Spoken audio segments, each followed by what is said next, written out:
Nice book.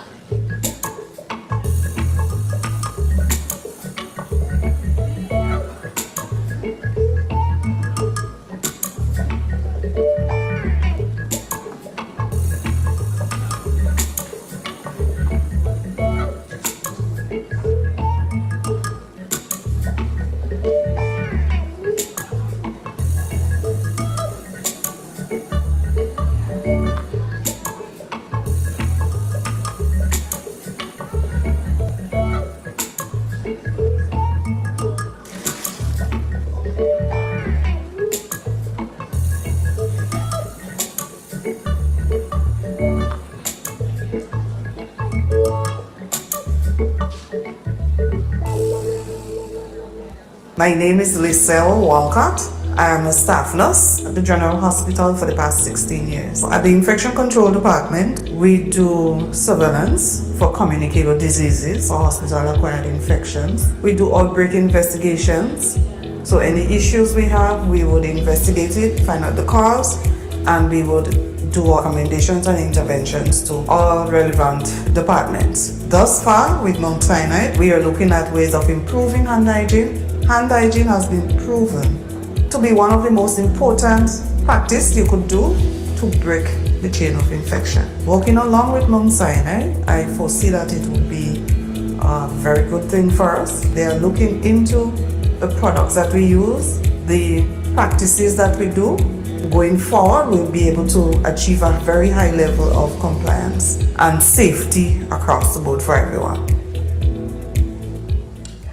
Welcome to Caribou. Welcome to Caribou. Yeah, welcome to Caribou.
As we say,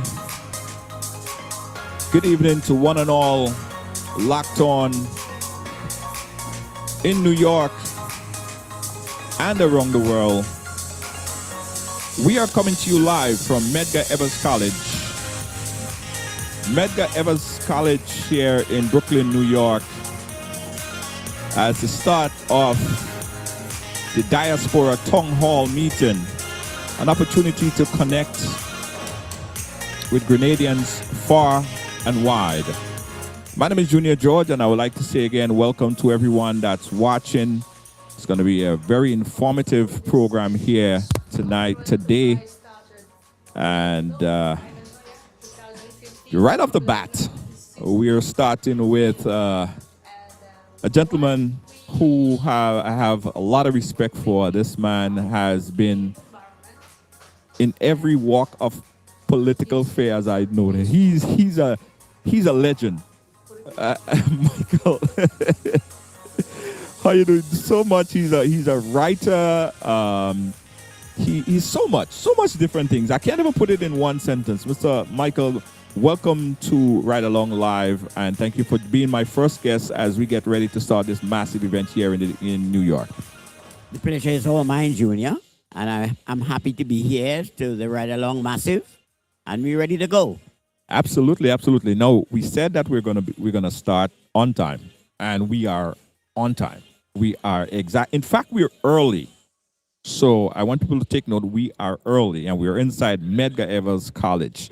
Now, first of all, we anticipate a massive turnout here today. We anticipate a lot of information. Tell us a little bit more about what we should expect today at this event here at Medgar Evers. Well, thank you very much for that question, Junior.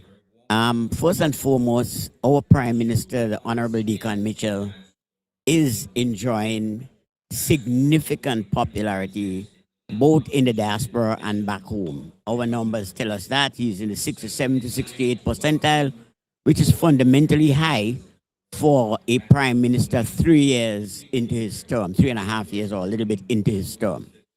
The Grenada diaspora, where you are right here, you are in Congresswoman Yvette Clark, 9th Congressional District. And right here is home to about 40,000 Grenadians. The vast majority of Grenadians who live in the United States live in this part of Brooklyn. So, and they're very politically connected. They support all of what we're doing. And I can tell you, as an executive member of the NDC New York chapter, which is the Vanguard chapter, the largest chapter of the ruling NDC overseas, we believe that this is an incredible opportunity for our prime minister, our party leader, to speak to the Grenadian massive. It's long in coming, and I expect that he will definitely be able to give an account of his stewardship as the head of state, and also along with him is Ambassador Andrea St. Bernard, who is the point person for the Polaris project, and Brother Terry Forrester, who is the diaspora ambassador. So we expect this afternoon an event of education, of information, and of course, as you see, we set up to take questions from the general membership, Grenadians here who would like to go back home, who would like to hear what's happening in their country. And of course, there's an undercurrent, Junior. I got to tell you what the undercurrent. I want to know. The undercurrent is, when is election going to be called? Yeah. I'm waiting to hear that as well. Would that be announced? No, I don't know. I'm just saying that's the undercurrent, but that is a thought, and that is something that is uppermost in the minds of Grenada Caracoans and Petit Martinicans in the diaspora. I know back home, but you know something? Only the Prime Minister could tell us that. Right. If I were a betting man, and I'm not, I don't think he's going to go down that road today. Okay. Guys, you're watching us live here. We're getting ready to start this event, the Town Hall meeting. This is taking place at Medgar Evers Community College, Medgar Evers College, sorry. And we're inviting everyone to come on down. We're talking about Michael Roberts. Tell us about the committee here, or the NDC chapter here in New York. What are some of the focus that you've been working on? What are some of the things that you've been dealing with? Well, the NDC New York chapter is as old as the party. We are going to be 39 years this year, in October this year. So it's an old, well-established, organized institution that is the main supporter of our party back home. That is our first mandate, to support our party. But the chapter also helps a number of organization service issues. For example, during Hurricane Beryl, we were at the forefront of sending back much needed supplies, etc., both financial and otherwise. So you can consider the chapter not only as an important arm of the NDC, of the National Democratic Congress, but also as a working, living organization that supports services, events, happenings, whether it's the fire in Shanty Mill or whatever it is. This chapter rolls up its arm and get things done. And we've partnered and collaborated with the Grenada Consulate to put on this event. A lot of our members, you might see them around. helping to make sure that this event is a successful one. So that is the history of the chapter. I am the chapter's public relations officer. I'm a member of the chapter's executive, and that is led by Brother Nick Cox. And we're a diverse team with different skills that we bring to the table to make sure that we continue to inform, educate, and promote all of what is happening in Grenada, Carriacou, and Petit Martinique. Absolutely. Tell us some of the focal point of the administration and what we expect to hear today. I'm seeing a lot of visual. I'm hearing a lot of talk about the Project Polaris. Tell us about the significance of that, and are we looking to are we looking to get divulge more information? Are they looking to divulge more information today on the Project Polaris? Well, let me start by saying what Project Polaris is. Project Polaris is the most significant undertaking of any government of Grenada, Carriacou, and Carriacou and Petit Martinique since the Maurice Bishop International Airport. That is how it is important. I am not an expert on Project Polaris, but I will say this. Once everything goes to plan, it will not only seismically improve healthcare to the ordinary Grenadian, Carriacou, and Petit Martinique, but by its very nature would be a project that makes Grenadians in the diaspora who are retiring or have retired come back home, since healthcare, quality, affordable healthcare, is always a stumbling block and a fetter to Grenadians who would like to want to live out the rest of their lives after working so many years in America to come back home. That is one of the things. But Project Polaris is also an economic driver. And as someone who has worked in the healthcare field for a number of years, remember Dr. Lorna Scott McBarnett was the commissioner, the first female and black commissioner of health for New York State. We know what hospitals do. Apart from treating the infirm and the diseased, it is also an economic hub and so forth. Our partnership, for example, with Mount Sinai Hospitals means that a Project Polaris would be able to receive a transfer of technology, making that project an incredible change, not just for Grenada, Carriacou, and Petit Martinique, but the entire Caribbean. There will be no project like this in a generation ever attempted by any government in the region. That is how important Project Polaris is. Absolutely, absolutely. And we looking to hear a lot more about Project Polaris here today. We had the project manager here, and I know the Prime Minister would talk about it as well. Again, guys, we're giving you ample opportunity. We came in a little bit earlier because we want you guys to make your way down here. We at Medgar Evers College right here in Brooklyn, New York. Get an Uber and come down here. We are live. The event haven't officially started yet, so you have just about 10, 15 minutes before that, or probably less before that start, but the Prime Minister is expected to make his presentation here today, and not only speaking to the audience here, but expected to get questions from the audience. There are mics set up in areas here, so if you have a question, whether it be about Project Polaris or whatever it is, it will give you an opportunity to ask your question live here at the Medgar Evers College right here on Bedford Avenue in Brooklyn, New York. We are coming to you live. We have, of course, Mr. Michael Roberts. I see Specky there shouting you out and bigging you up one time. You want me to, well, I mean, you know, I'm a Brooklyn boy, I'm a Wharf boy, I'm a Grenadian and everything else. Specky saying hi. That's my boy. That's my boy. Always, always. Big up the Grandmaster. Absolutely, absolutely. Again, guys, we're broadcasting live. Let us know if everything is sounding good on your end as we come to you live from the Medgar Evers College here in Brooklyn, New York.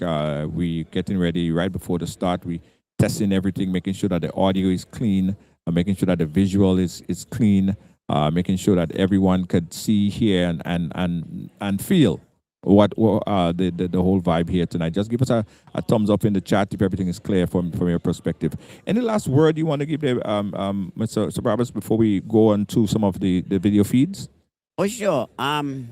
If you haven't come down, Grenadians, in Brooklyn here, if you have not arrived at Medgar College, you should try to get down here if your schedule allows to hear from our Prime Minister and Party Leader, the Honorable Deacon Mitchell, Ambassador um, Ambassador St. Bernard, Andrea St. Bernard from the Polaris Project, and Ambassador Terry Maricho, who is a diaspora ambassador, who will speak about the exciting Grenada homecoming.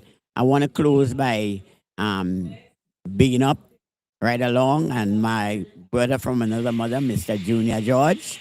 We've known each other forever, and I would like to close by saying the Grenada homecoming is an incredible opportunity for Grenadians not just to reconnect with the homeland, but for particularly Grenadians who are in the business and other sectors to go back home and take advantage of doing business with Grenada. I would finally say to our youth, and this is the most important issue facing us as a people, how we make sure that our youth are well taken care of, that our youth issues are articulated and handled as we go into this new phase of our government. I want to say that our government has, in fact, been incredible when it comes to delivering on its promises. There were promises delivered, there are promises kept. I want to welcome our Prime Minister, the Honorable Deacon Mitchell, and I look forward to a fruitful discussion this afternoon. Thank you. Absolutely. Thank you again. Michael Roberts is here. Thank you, my brother. Guys, again, we're coming to you live from Medgar Evers College, and this is an opportunity for Grenadians to ask questions of their leaders. They're all going to be here. The crowd starts to trickle in, and we expect a full crowd here. There's still people coming, and there's still people outside going through the security gate check. But again, we expect that by the time the event starts, we should have a packed crowd here at the Medgar Evers College in Brooklyn. If you need more information on the event, I could give you the address. Let me pull up the address. If you're looking to make your way down to Medgar Evers College, I'll tell you the address right now. The address to Medgar Evers College is let me find it. Okay, it's 1650 Bedford Avenue. That's in Brooklyn, New York. 1650 Bedford Avenue, and you get that entrance on Krong. That's between Bedford and Franklin, all right? So 1650 Bedford Avenue, and you get that entrance right on Krong, and that's between Bedford and Franklin, right smack down in the middle of Brooklyn. Again, guys, we're coming to you live. We want to say shout out to everyone who came in early. I see Happy Vibes. Thank you so much for the audio check. Thanks to the folks on the YouTube, folks on the WhatsApp, and everyone. Let's see if we get some audio from inside. 1 second. Let's check out the audio from the feed.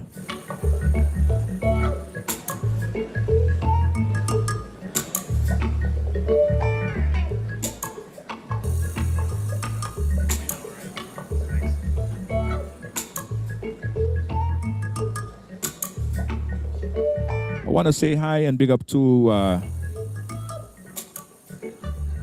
May Joseph for also checking in. Thank you so much. The folks in Carriacou, Starita in Carriacou watching. Thank you so much. We're also going to give you guys an opportunity to call in live. We open up the phone lines shortly to give you an opportunity to call in live and say hi, because this is a big reunion, as I said. Yeah, a big reunion. Okay. Someone said, how I got to New York back so quick. They just saw me in Grenada just yesterday. Walcott. Yeah. Well, JetBlue. JetBlue does fly all the time. All right. Again, guys, we're coming to you live from the Medgar Evers College, 1650 Bedford Avenue. And if you're coming down here, you want to take the entrance over on Krong. All right. And that's between Bedford and Franklin. So jump in your Uber and come on down. Yes. Yeah, Lily. Yes. Okay. I see the correction. Pleasant good evening to you, Jennifer. Thank you so much for tuning in. You're here early. And let me show you some faces of everyone who's also here early and waiting for the Prime Minister to speak, and the other members of the delegation that's here in New York to answer questions. I'm sure about the leadership. I'm sure a lot of questions about Project Polaris would be asked, and we expect many more questions to be asked. And I'm certain that the questions will not be filtered. So if you have a question and you want to ask the Prime Minister directly, this is your opportunity to do so. So make your way down to Medgar Evers College right now, guys, because the Prime Minister and the delegation is here in New York for the Diaspora Town Hall meeting. And we heard talk about the homecoming, guys. The homecoming, I want everyone to write this date on your calendar, mark it and stick it on your fridge, right? The Diaspora Homecoming is a massive event. It's a massive event. And we encouraging everyone to write that information on your fridge and make your reservation, make your preparation to be in Grenada for that time. There are 2 weeks of a massive reunion that you would not soon forget. All right. So many different things combined with excursions, excitement, the works. Make your way, book your ticket, and I'm sure you're going to be hearing a lot more about the Diaspora Homecoming throughout the day here and presentation that will be made. Live from the Medgar Evers College, 1650 Bedford Avenue. We're live. Come on down, guys. And if you have a question before we go live with the Prime Minister, you could also call him. We open up the phone line shortly. Jennifer, thank you so much for joining us early. We are live.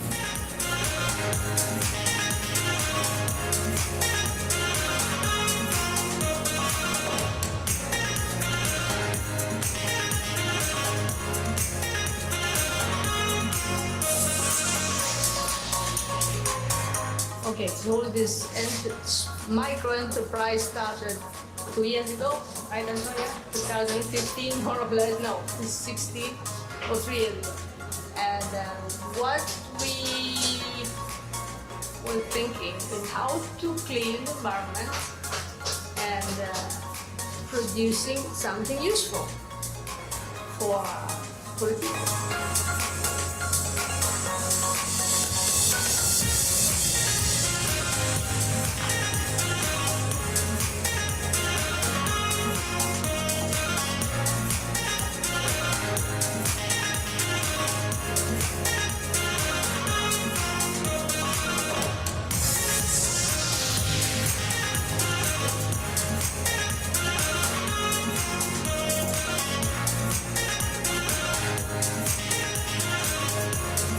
Joan, I see a question in regards to could your question be text? And I'm sure that service will be made available so everyone could that's watching that cannot be here could text the question. So I'll ensure that someone is there monitoring the chat and the questions could be asked to the head table. Again, these are some faces right here at the Medgar Evers College right now as we get ready to start the massive event here at the Medgar Evers College. This event, again, guys, is particularly to hear from you. Take your point of view here, your questions to the Prime Minister and others. And we were telling you earlier also about the Diaspora Homecoming. These are some more information on it. Listen up. The Office of Diaspora Affairs operates under the auspices of the Ministry of Foreign Affairs, Trade and Export Development, and we are partnering with the Grenada Tourism Authority.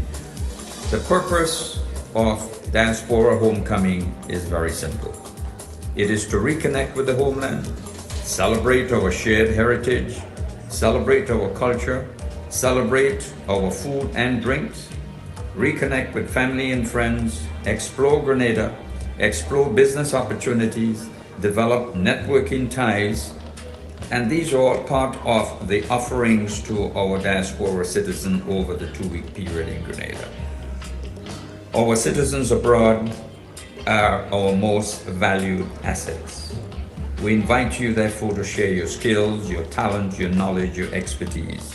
Grenada's strength is global because of its global family of citizens abroad. We therefore invite you to engage with the cultural reconnection of our country, the economic and investment opportunities, community and family strengthening, national pride, unity, identity, and to reaffirm the sense of belonging and shared purpose among Grenadians, reinforcing that Grenada extends way beyond its geographic borders. We wish to invite you to join or to visit our website at www.homecoming.gd. My committee's mandate is to create an experience worthy of your sacrifices and success. We were tasked with building that strong bridge between the mainland and those in the diaspora. I extend to you a very warm welcome on behalf of the government and people of Grenada to visit for Diaspora Homecoming from the 21st June through to the 5th July. And let us just re-engage and reimagine Grenada and participate in the events. I welcome you. Thank you. My fellow Grenadians across the Again, guys, yeah, so that's the Diaspora Homecoming, and I really hope that you guys are making preparation to be in Grenada for the Diaspora Homecoming. It will be an amazing series of events, and I'll be telling you more about it throughout the broadcast here today. And we're looking at faces, people that are here early and getting ready to hear from the Prime Minister. I already saw a few people, some folks from the head table. Andrea St. Bernard just passed right in front by me here, so I know she's making her way to the head table. The Prime Minister, some of the delegation from the Prime Minister also is here as well. The Prime Minister should be making his way to the head table shortly. Someone was asking about what time it starts. We expect the event to officially start within the next 10 minutes or less. All right, within 10 minutes or less, the event will start.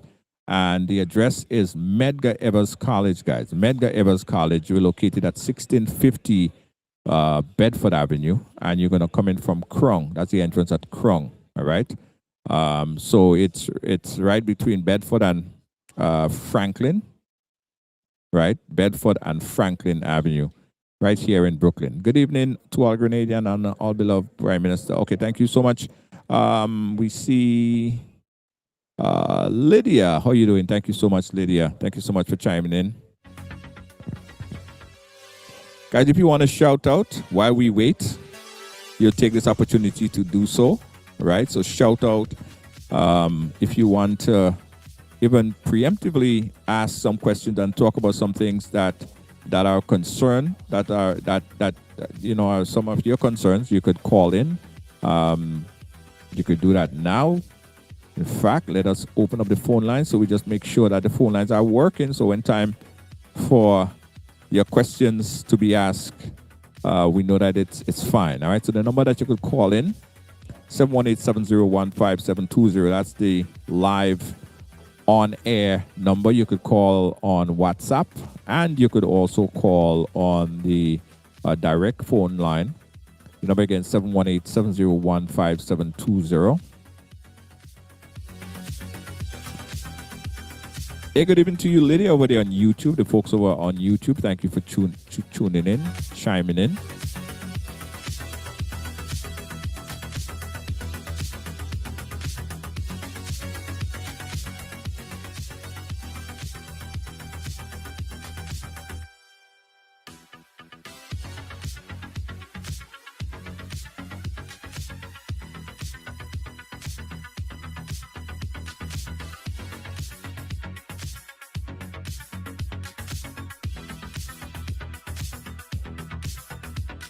Some of the faces that's already here at the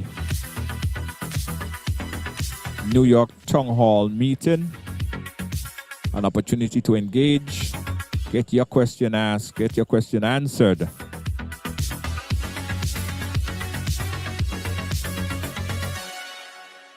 Again, Again, guys, if you want to call in live, you could do so. The phone number that you call in right now, 718-701-5720. That's 718-701-5720 as we come to you live. I'm excited to know. Let me see what's going on in Grenada. Yes, and you're going to hear that firsthand. All right, Kim, you're going to hear that firsthand.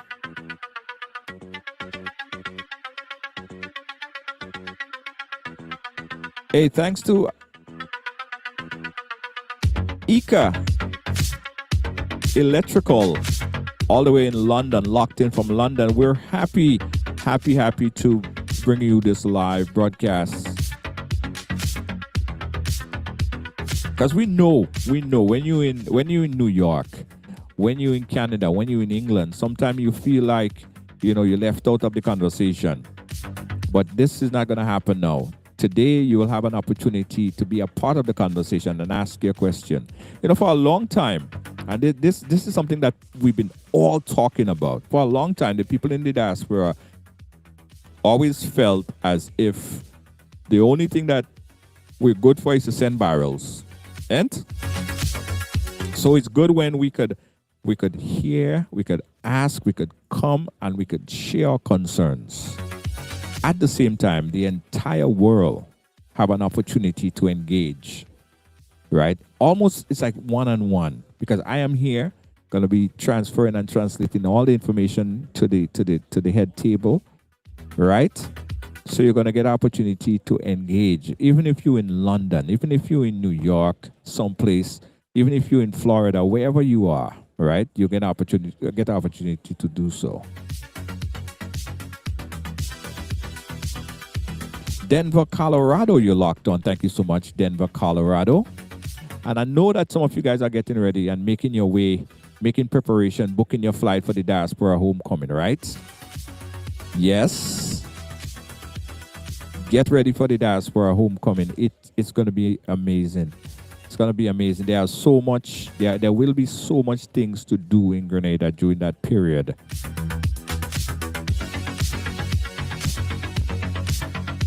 Watching from London on YouTube, Bot Joe. Thank you so much. Good evening to everyone. Bot Joe over there on YouTube, on the YouTube platform, saying hi to you.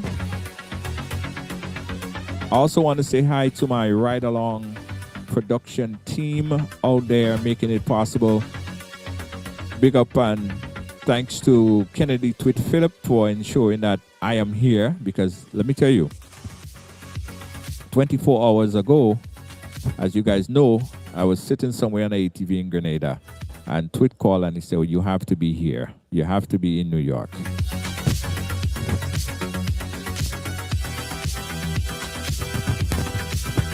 So here I am today. Happy to be here. Toronto, Canada. Thank you so much. Thank you so much for chiming in, Toronto, Canada. And Evie saying that glad that the Prime Minister is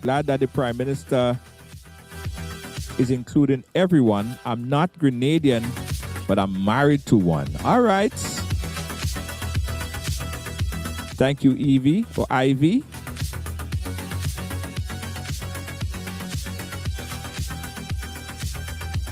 Again, 718-701-5720 is my number. If you want to call in and give a little shout out before the thing starts, you have an opportunity to do so, right? This is a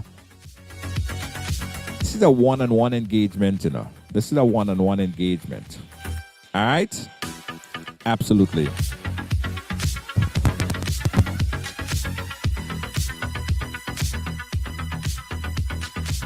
Hey, tuning in from South Carolina. Thank you so much, South Carolina. We appreciate you. Thank you so much for being a part of the broadcast here. Right along live at the Town Hall event, the Diaspora Town Hall. And when we say diaspora, we don't only mean folks in New York, right? We don't only mean folks in Canada. We mean the entire diaspora. So I want everybody to share this program. I want everyone to share this program on their Facebook page, right? Share this program on your Facebook page and invite someone. Ian Alexander. Hey, Ian, how you doing? Nice, nice, nice, nice, nice, nice. Thank you. You're always locked onto your program. Keep up the good work. Thank you so much. I really appreciate you. I appreciate you, Ian. Happy vibes. Happy vibes. That's what we need. Some happy vibes. Right? Big up for a wonderful job. Happy vibes. We appreciate you, my brother. Thank you so much. Coming to you live from the Medgar Evers College here, 1650 Bedford Avenue, smack dunk in Brooklyn, New York. As we wait, the crowd is building up. People are coming in. Seats are being filled up.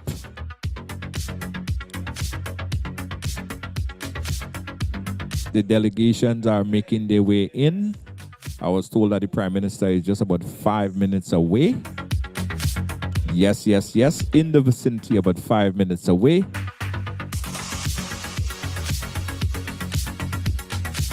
And let me ask this question. I want to know. I want you guys to tell me. You could type in the chat or you could call direct, right? Hey, Akeem, big up yourself. You could type in the chat or you could call direct. What are some of your main concerns? What are some of the main things you want to find out from today? What are some of the main things that you want to know about today? What are the things that you want to ask the Prime Minister? What are some of the things that are of concern to you that you want to hear outlined here today? Montreal in the building. Thank you so much, Montreal. Locked on. We appreciate you. Montreal, I'll be in Montreal soon. Big up Chesterfield, England. Chesterfield, England. How you guys doing in Chesterfield? Thank you so much, Chesterfield, for locking it on. We appreciate you. Akim, were you there? Were you there? Akim, I think you should be here. You know? We're in Brooklyn, New York, ladies and gentlemen. We're in NYC, ladies and gentlemen.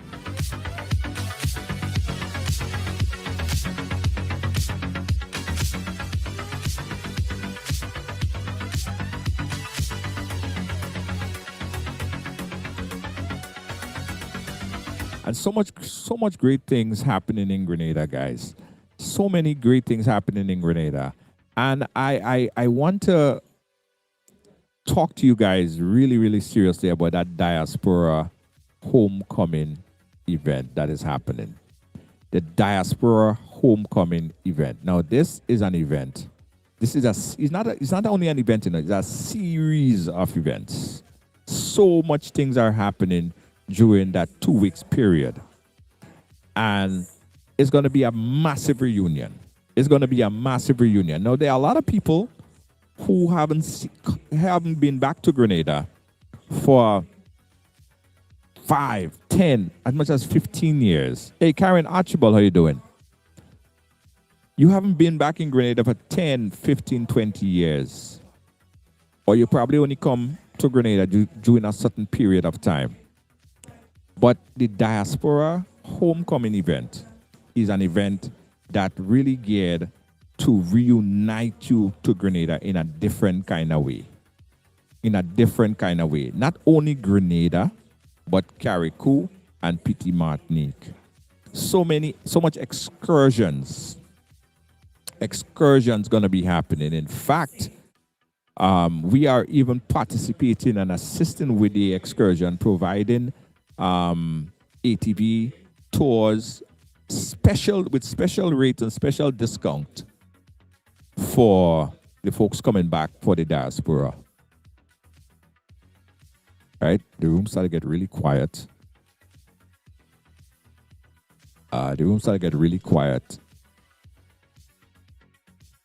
So I think the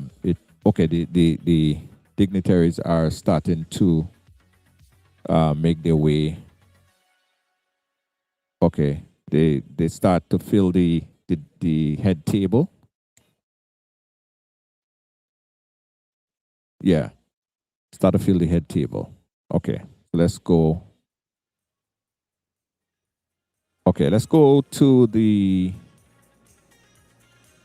main. Okay, let's go right here. Things are about to start. As we see right now, the head table started to be populated.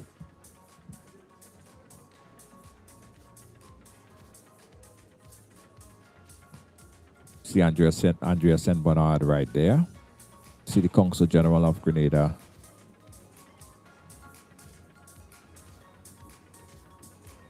Also, we see Terry Forrester starting to make his way, standing at the head table.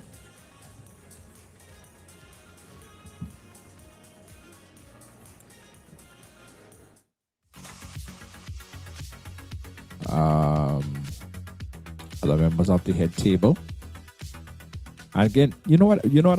I'm proud to see that this event actually started on time. No long delays. Everything was set up in time and started on time. So I got to give kudos to Kennedy, Twit-Phillip, and everyone. The Prime Minister is also there, so let's go back.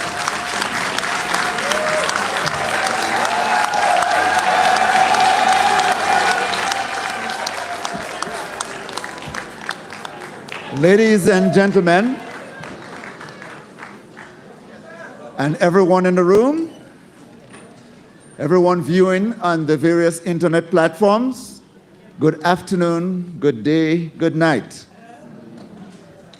On behalf of the Prime Minister of Grenada, the Honorable Deacon Mitchell and his team, we welcome you to the Government of Grenada's Diaspora Town Hall here at Medgar Evers Founders Auditorium in Brooklyn, New York, this 7th day of May 2026. Our opening prayer this evening would be led by Ms. Kanisha Douglas. Could we all bow our heads as we invoke the presence of God and the Holy Spirit? Most gracious God, we give you thanks for your love, your mercy, and your grace. We ask that your Holy Spirit will cover the four corners of these walls. In especial, we pray for our dear Prime Minister, the Honorable Deacon Mitchell, his cabinet, and his administration. Lord, we pray for everything that will be said, every question that will be asked, and every answer that will be given here today. Lord, let us move forth in unity. With you by our side, we cannot fail. So, Lord, we ask you to bless each and every one who come here, Lord, to hear the Prime Minister and to hear the plans that will be laid out for the country of Grenada, Carriacou, and Petit Martinique. And when we depart this place, Lord, we'll be departing satisfied with you in our hearts, with love and with unity. This I pray in the most precious name of our Lord and Savior, Jesus Christ. Amen. Thank you, Kanisha. And please remain standing for the national anthem of the USA and Grenada, which will be performed by Sister Cheryl Vincent and Kwaku. Come forward.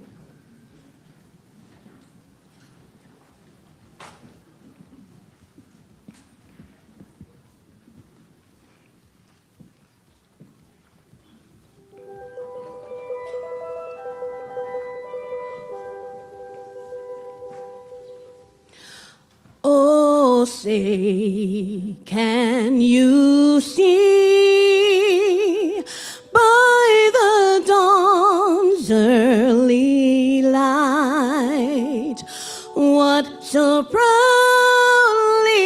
we hailed at the twilight's last gleaming, whose broad stripes and bright stars through the perilous fight o'er the ramparts we watched were so gallantly streaming, and the rocket's red glare, the bombs bursting in air, gave proof through the night that our flag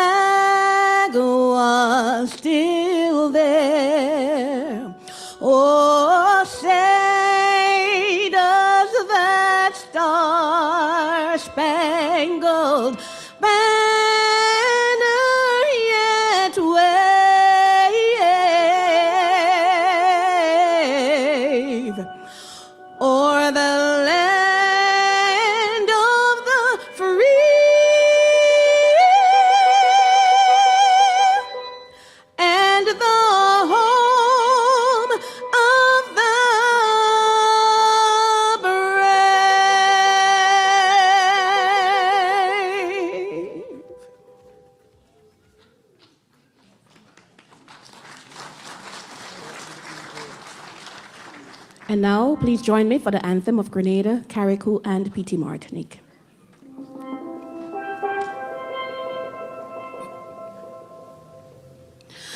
Hail, Grenada, land of ours, we pledge ourselves to thee.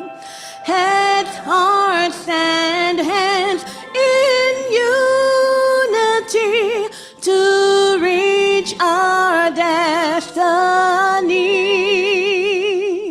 Ever conscious of God, being proud of our heritage,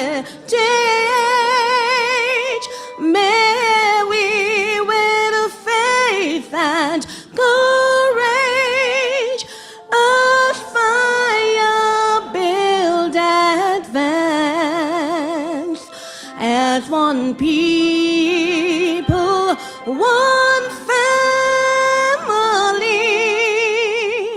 God bless our nation.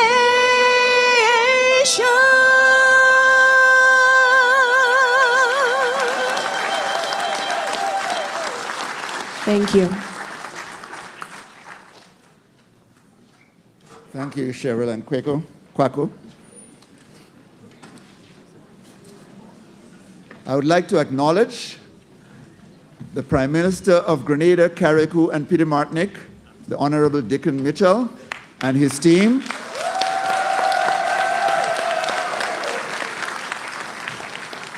Ambassador Ingrid Jackson, Permanent Representative of Grenada to the United Nations. Ambassador Terence Forrester, Diaspora Ambassador and Coordinator of Homecoming 2026. Ambassador Andrea St. Bernard, sponsor of Project Polaris and her team. Mr. R. Michael Brizan, Grenada's Consul General in New York. Mr. Teddy St. Louis, Chief of Staff to the Prime Minister.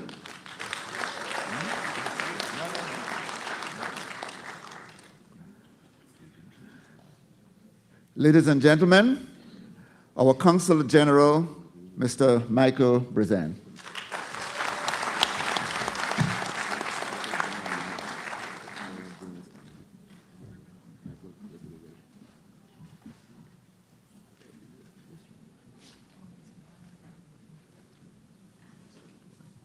Good afternoon. Good afternoon, ladies, gentlemen.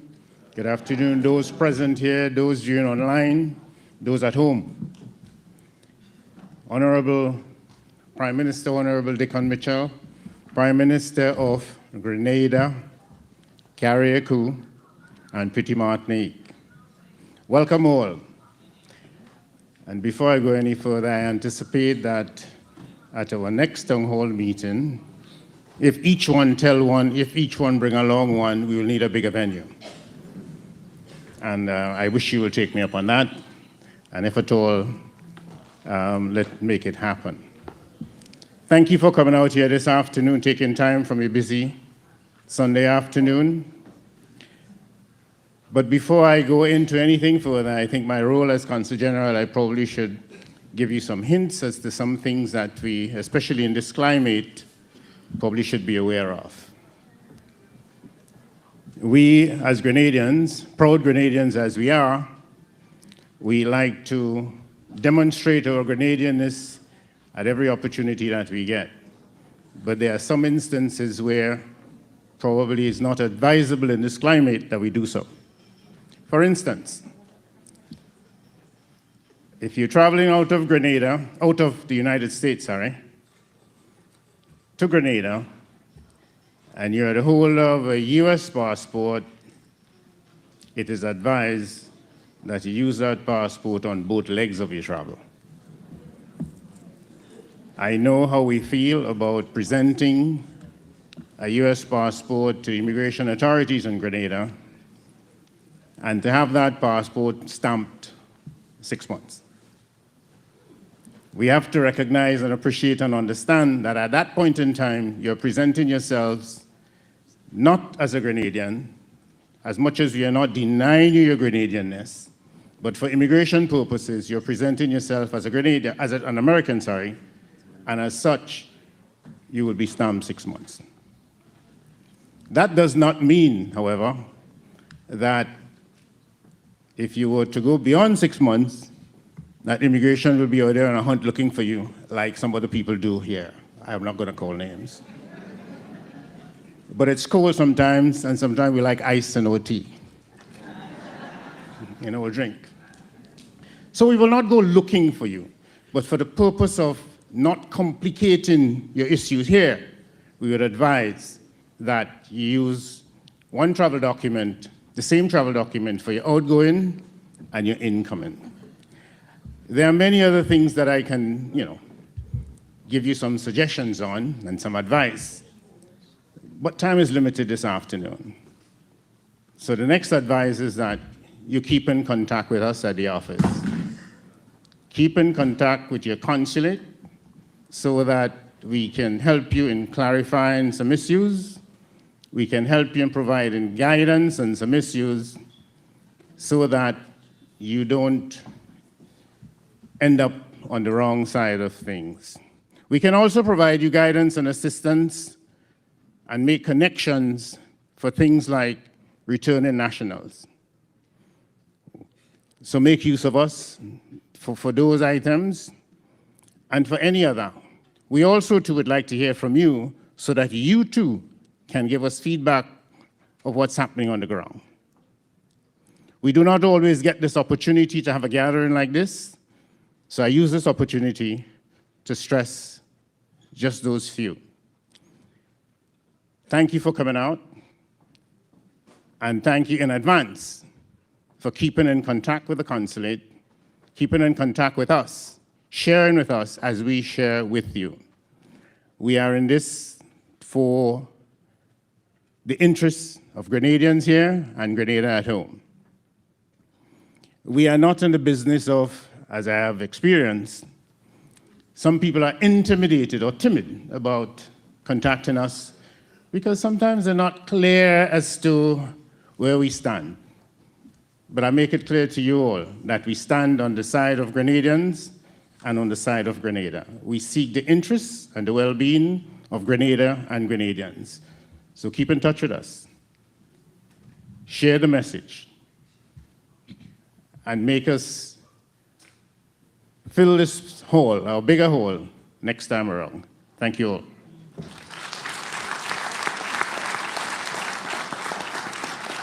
Thank you very much, Consul General. I want to take the time to also recognize in our midst here today Senator Quince Britton, who is visiting. Senator Britton from St. Mark.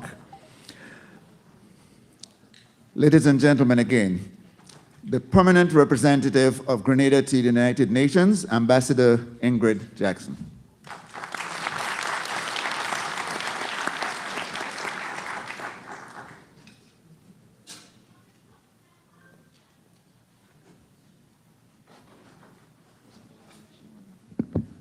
Thank you kindly, Mr. Chair.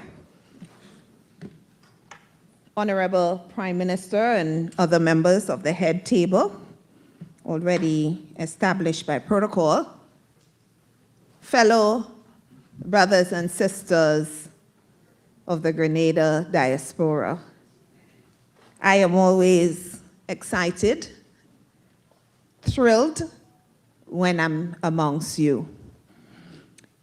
So it is a pleasure and honor for me today to be with you. And just to reiterate a few things about the diaspora, I remember in 2012 when I was fortunate to serve as the ambassador for diaspora affairs. And I just want to say that the diaspora communities, we are much more than people who live away from our homeland. We are the bridges between cultures, generation, and nations. No matter where we go, we carry our values, we carry our traditions, our language, and stories. And these are the very roots that shape who we are and inspire how the communities we interact with, how they are complemented. Around the world, our diaspora communities, you have made a considerable contribution, I would say, in all areas of life, whether it's healthcare, education, technology, public service, the arts. And at the same time, even while you are doing this, I want to thank you because you have continued to support your families in Grenada, in Carriacou, and in Petit Martinique. And for this, I want to commend you. You should give yourselves a round of applause. What makes you that way? I believe that it is your resilience and your love for your nation. To the younger generation, of which I'm a part of, your diversity is your strength. I was looking around to see how many young people were here. And I was thrilled to see a few of them, a few of you sitting with us. You have the unique ability to understand different cultures and perspectives. And that gives you the power to build connections in a world that increasingly needs understanding and cooperation. And you, a younger generation or a younger diaspora, you are going to be very critical to building bridges for Grenada. So as we look to the future, our diaspora communities will continue to play an important role in shaping economies, strengthening societies, and building bridges between every nation of the world. The world will only benefit when we stay connected, grounded, rooted in where we came from, and also how we are going to interact with each other. So today, let us celebrate our heritage, our achievements, our shared responsibility to support future generations. Let us continue building communities defined by opportunity, compassion, and unity. May God bless each and every one of you as you forge ahead of the future. And may God bless Grenada, Carriacou, and Petit Martinique. Thank you very much.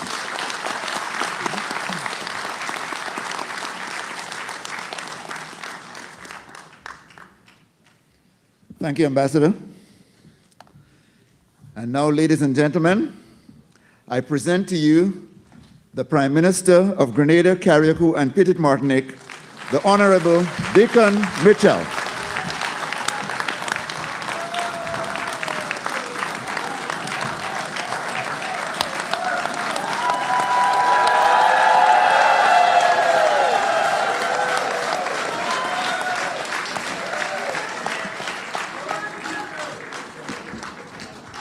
Thank you, everyone.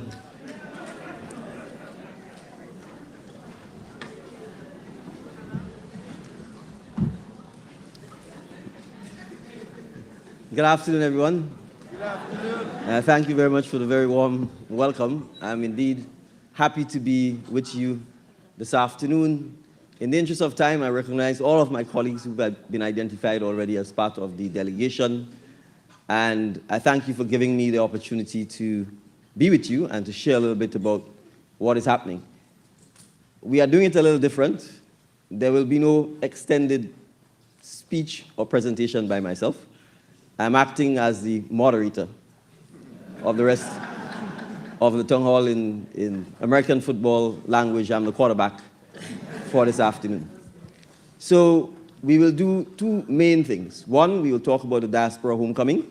And to do so, we have the Ambassador for Diasporic Affairs, Ambassador Terry Forrester, who will spend most of his time talking about the Diaspora Homecoming Initiative. When he completes, the floor will be open for you to ask him or me questions about the Diaspora Homecoming. And then we will have a presentation by Ambassador St. Bernard, who is the project sponsor for Project Polaris. When she completes that, or let me back up a little. Before she completes that, I will give a very brief general overview of the initiatives taking place in the health sector in Grenada. And then we will focus specifically on Project Polaris, at which time Ambassador St. Bernard will do her presentation. And then we'll open the floor for questions by you to myself, to Ambassador St. Bernard. And we have our special guest, the Mount Sinai team, who's here with us, as well as Perkins and Wills, our architects. So you have the experts in the room, and I will encourage you to pepper them with the questions that you may have about the project. And hopefully we can accomplish all of this and end by around 7:20. I think we will be kicked out promptly at 7:30 if we don't achieve that. So briefly then, I will go straight into the Diaspora Homecoming by making a few very brief remarks about the Diaspora Homecoming. It is beyond question the importance of the diaspora to national development. However, there has been a very ad hoc, informal, often remittance, donor, philanthropy-driven approach to how the diaspora is seen in Grenada. And we are taking a very deliberate strategy to, while appreciating the philanthropy, the remittances, and the donations, to say we need to move beyond that model and to deliberately integrate the diaspora into the national development of Grenada. And so the Diaspora Homecoming Initiative is the first strategic step in beginning this process. We are not going to develop Grenada if we do not have the expertise, the skills, the networking, the finance of the diaspora actively engaged in shaping what Grenada will be over the next 25 years. And so the Diaspora Homecoming is in fact a recognition of this and an attempt by the government to make sure that we in fact put our money where our mouth is by hosting what we believe will be an annual event to ensure that there is deeper strategic engagement between the diaspora and Grenada, so that the diaspora plays an integral part in shaping the future of Grenada, Carriacou, and Petit Martinique. And so the cabinet has taken the decision to host the Diaspora Homecoming Initiative between the 21st of June and the 5th of July. A budget has been approved for this, so we're putting our money where our mouth is. Ambassador Forrester will tell you about the initiatives, the schedule of events, and how you can generally partake. As you well imagine, our diaspora is dispersed across the world, here in New York, Toronto, London, and many other cities throughout the United States of America. And in a sense, this is just one of the stops that we are making to ensure that we sensitize the diaspora about the initiative and we can get your active participation. So this is a perfect opportunity for you to share your views, your vision, your concerns, your recommendations to make sure that this event is cemented in our national landscape and becomes a catalyst for the overall development of Grenada, Carriacou, and Petit Martinique. So without further ado, Ambassador Forrester, who I'm sure is probably even better known than I am, I invite you to the podium.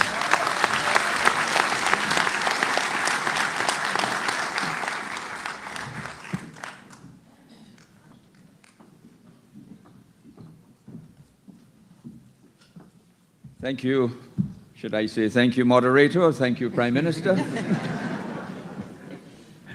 It's really a great pleasure for me to be on this platform here this afternoon, and I want to say a very special thank you to all you, friends of Grenada and Grenadians coming out here this afternoon. Give yourselves a round of applause for making this happen.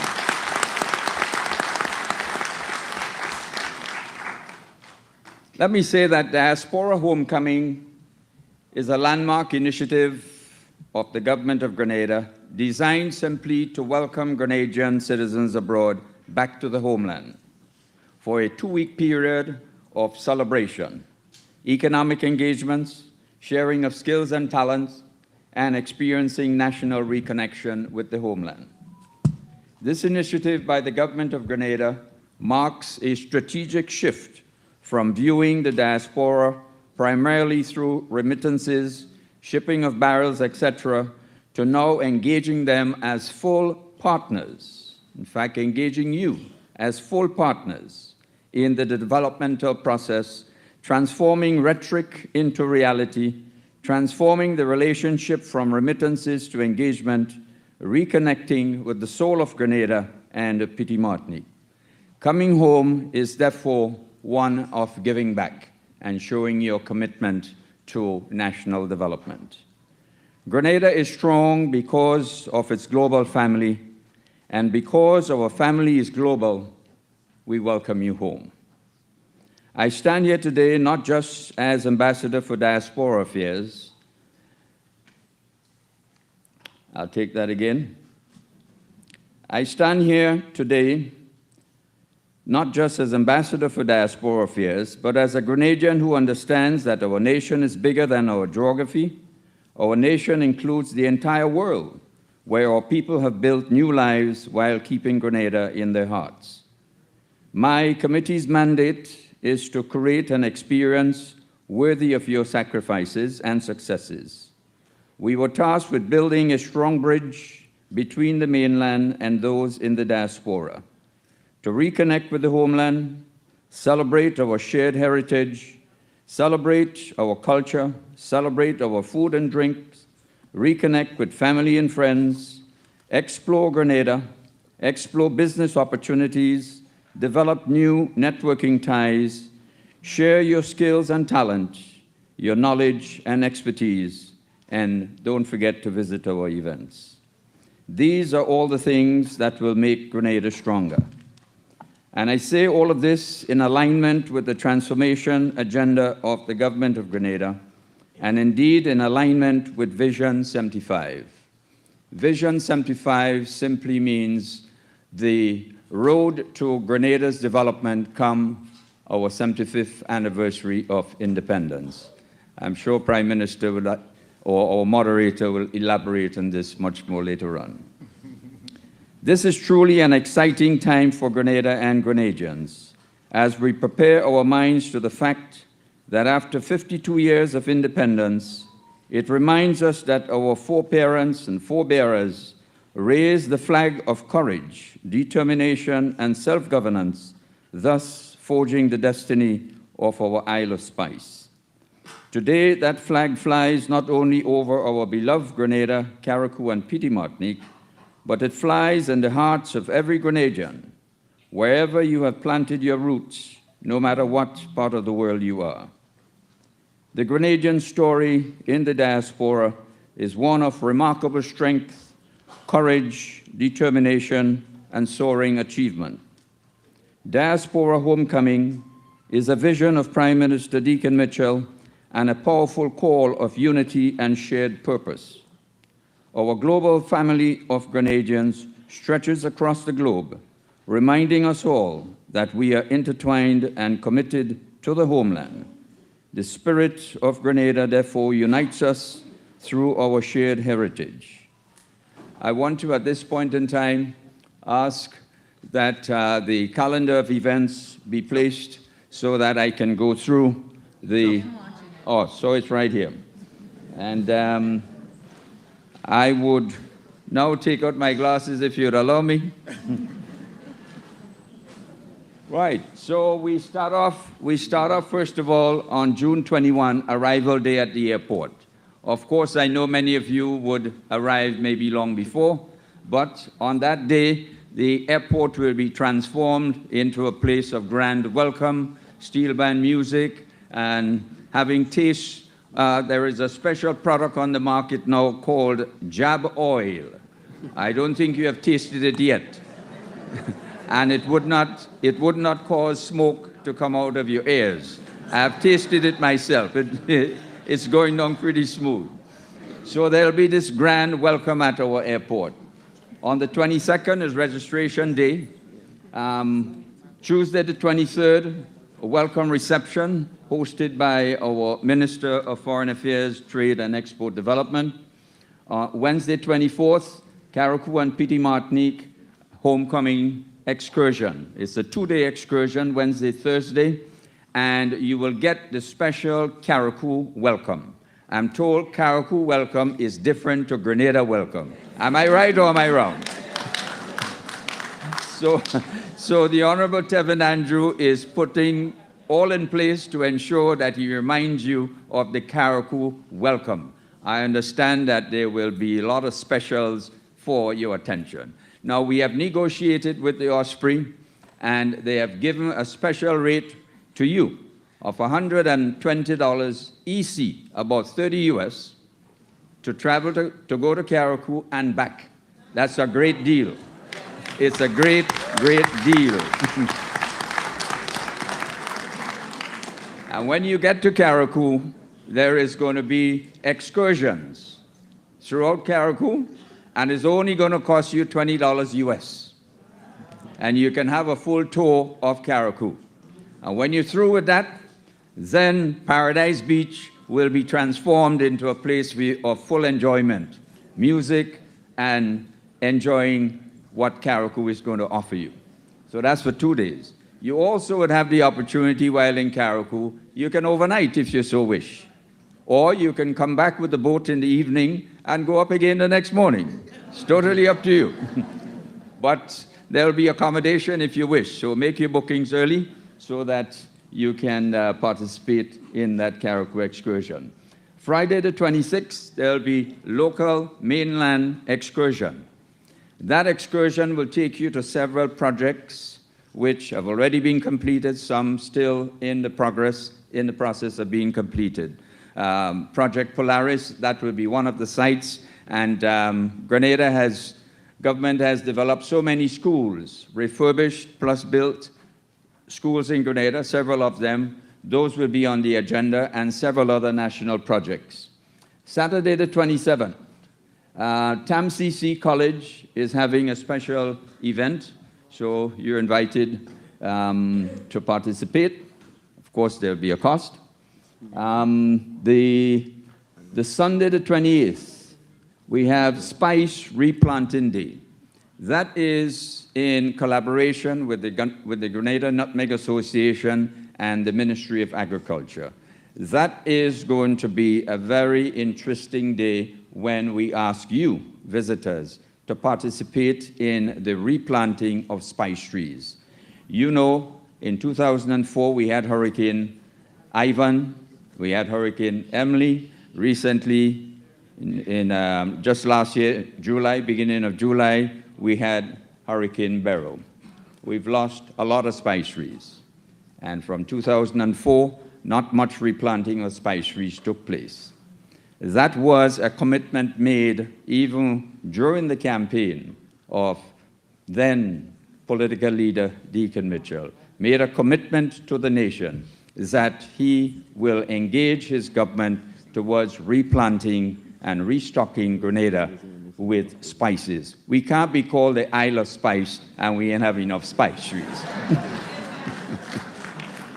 So that commitment is now being fulfilled.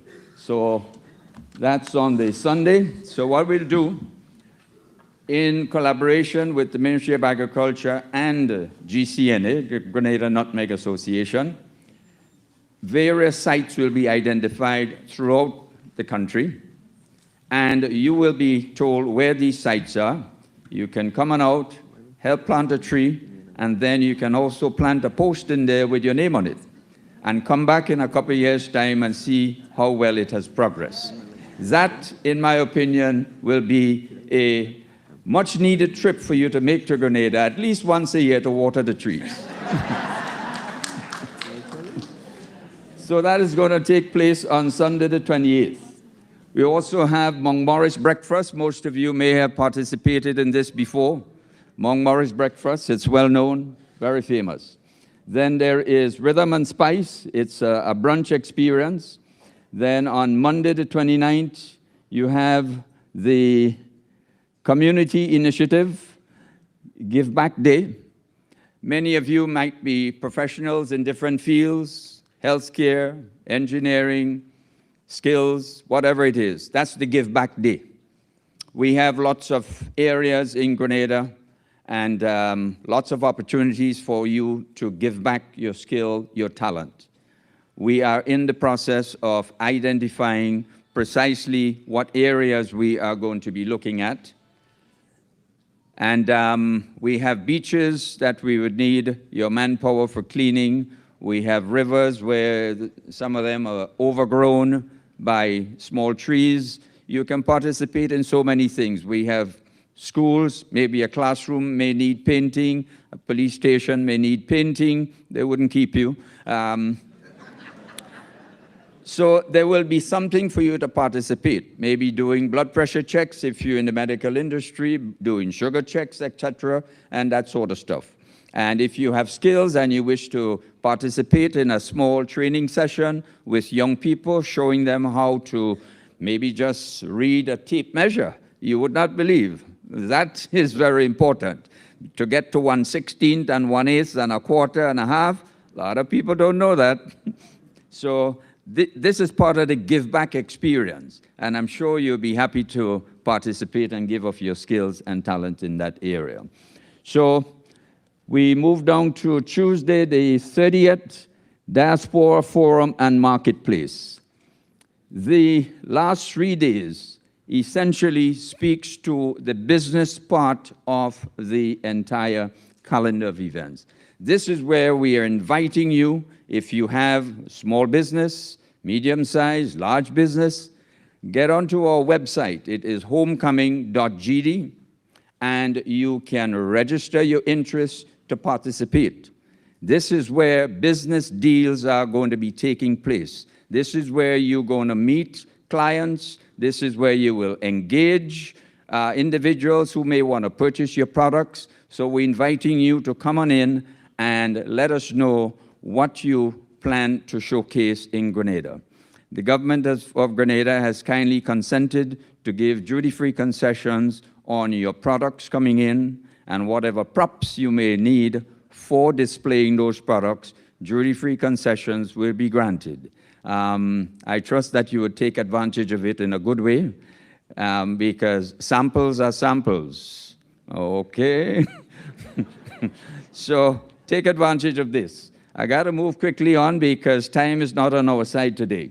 So in addition to that 3-day, we are going to have, for your information, for your knowledge, persons from the Ministry of Finance, especially the concession desk, to remind you of what kind of concessions you're entitled to. And I will just tell you off the top quickly, if you were living in the United States or any part of the world and you've been away for a minimum of 7 years, you are entitled to 100% duty-free concessions on your personal effects coming in.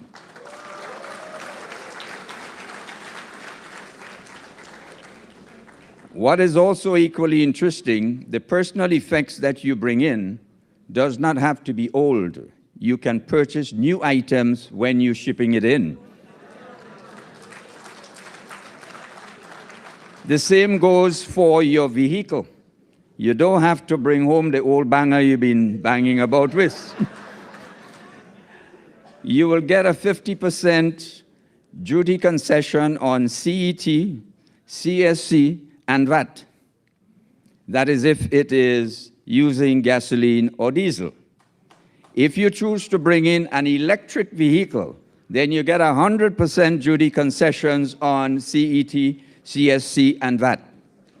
If you bring in a hybrid vehicle, you get 75% off on the CET, CSC, and VAT. So you decide if you want to go gas or electric, but you had to go. So we're going to have, or we're inviting individuals from the business community to make presentations. For example, from the banking community, from the real estate community, from the legal community. We want them to interact with you, to say to you how you should do things if you plan to return to Grenada.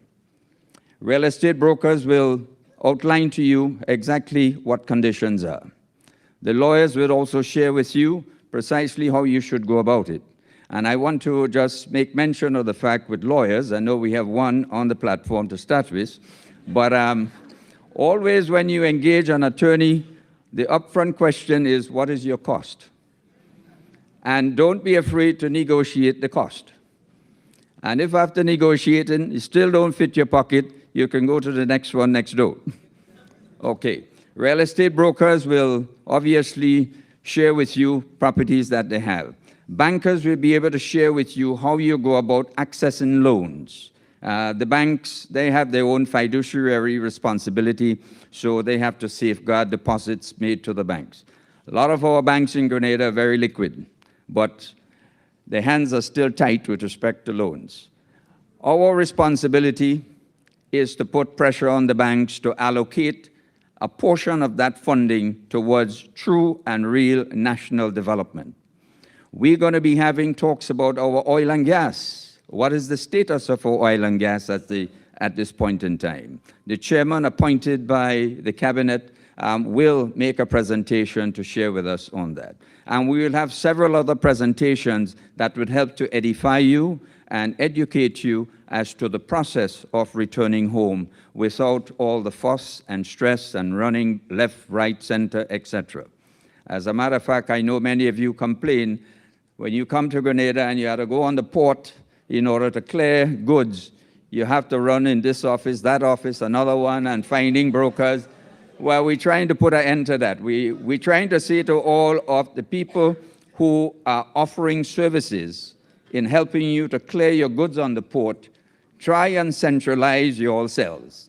Don't be here, there, and all over the place. You know? So when you go in the port, you step across and everybody have a window, say, this is who I am, and you can engage my services. So we're working on that. And also we're working with the Ministry of Finance with respect to, and they have been trying to, get this fine-tuned for quite some time, so that it ease the pressure of people having to go from door to door, window to window, to try and clear a simple barrel. So this Diaspora Homecoming and this administration is about meeting the needs of our citizens abroad, trying to simplify your life so that when you return home, you can have a nice extended vacation, or you can enjoy your retirement in peace and tranquility. So that is the essence of the 3-day financial forum marketplace. It will be an opportunity for you to engage, do, backroom deals. There'll be opportunity for this to happen, and backroom deals in a good way. I mean signing contracts. Okay. Now we're going to have, I know what you're looking forward to, the gala. Make sure you come down with a nice dandan. Make sure you come down with a good one, because it's going to be a real fantastic gala evening. We would have to charge because it's going to cost. So we're looking at approximately 350 EC dollars. I think it will sound smaller if I give it to you in US. But you could work it out. It's a whole lot less than $130. So the Saturday, that will be there in St. Mark, and I see the caretaker representative in St. Mark right at the front here. Good to see you, sir. Coconut Fest. St. Mark is well known for putting on events, and Coconut Fest is going to be one of those events. Coconut, there are just 1,001 things you can do with coconut besides using it in a good old oil down. So St. Mark will be showcasing this. Then we have the Tivoli Drummers out in St. Andrew, and then you have the St. George Northwest Homecoming Spice. Yeah, there'll be that event out there. Now there are, while this calendar is here, there are still some juggling and adjustments here and there. I invite you to please go to the website www.homecoming.gd and stay up to date with all our postings, etc. And don't forget to register, very important. Even if you just saying you're coming, that's good. It helps us with the planning. And we invite you to indicate what business you would like to showcase. We can provide you with a table or a booth. The table, we're making it very reasonable for you. The real micro, real small business is only 100 US for the 3 days. But you had to be real small, eh? Medium size and large, it will be much more. I don't want to say it, go on the site, you're going to see it. So bring in your businesses, find new clients in Grenada, find new opportunities. I think I have said all that can be said about the calendar. There will be adjustments as we move along, so keep in touch with it. I thank you very much, and as the moderator has indicated, any questions? Thank you.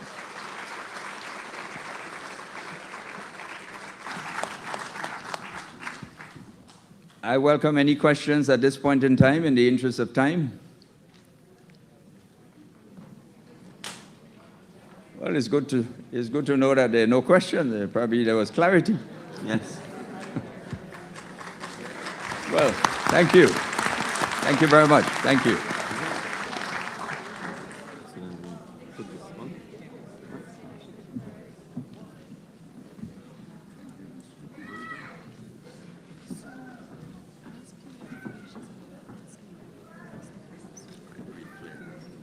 All right, thank you, Ambassador. Well, this is a first. No questions from the diaspora.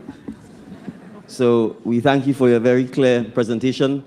As he said, can we have the slide back up, please? There's a website. There's also an email address that you can go to get information, that you can go to register. And please register, because the data is important for us. It's also to help us build a database of persons in the diaspora, because there are opportunities for you in the diaspora to serve. And many of you may not know this, but I'll give an example so that when we talk about requiring your skill set, I want you to appreciate we are not now saying this because we are doing the diaspora homecoming. Many of you may not know this, but I'll give examples. When we formed the government, we said we would be opening our statutory bodies to ensure that members of the diaspora can serve on the statutory bodies. The chair of the Airports Authority is in the diaspora.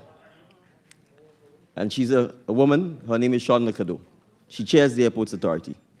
The chair of the Public Utilities Regulatory Commission, his name is Asif Jassat. He's in Canada. He lives in the diaspora. Some of the members of the Public Transport Commission are all based in the diaspora. These are just sample examples of how the diaspora is contributing in a direct way to the development of Grenada. And so for those who have offered themselves to serve and are continuing to serve, in fact, the chairman of the Planning and Development Authority is in the audience with us today, and he's also in the diaspora. So I've just given you 4 examples where 3 of the persons chairing some of the most vital state entities in the country are actually based in the diaspora. So, and it is not insignificant institutions. The Planning and Development Authority, the Airports Authority, and the Public Utilities Regulatory Commission, which regulates all utilities, including water and power in the country. So we want to encourage others to serve, and one way of ensuring that we know your skill set, we know your area of interest, is to ensure that you register with the website so we can have your database and you can signal the interests that you have. So thank you very much. I think, therefore, we can go to chat a little bit about healthcare. And if we can have the presentation up, I'm not sure that's the right one, though. So if we can cue back, there should be one with a 20 deck slide. And if you have that, then we can start with it. All right, thank you. So I'm doing this on behalf of the Ministry of Health and the Minister for Health, who obviously the minister is not here, so I will seek to improvise. I can say from the outset that from the time I became involved in public life, and in the brief period that I served as political leader of the National Democratic Congress, and with particular reference to the diaspora, healthcare and the state of healthcare in Grenada has been the single most dominant topic in all engagements with the diaspora, regardless of where the diaspora is located.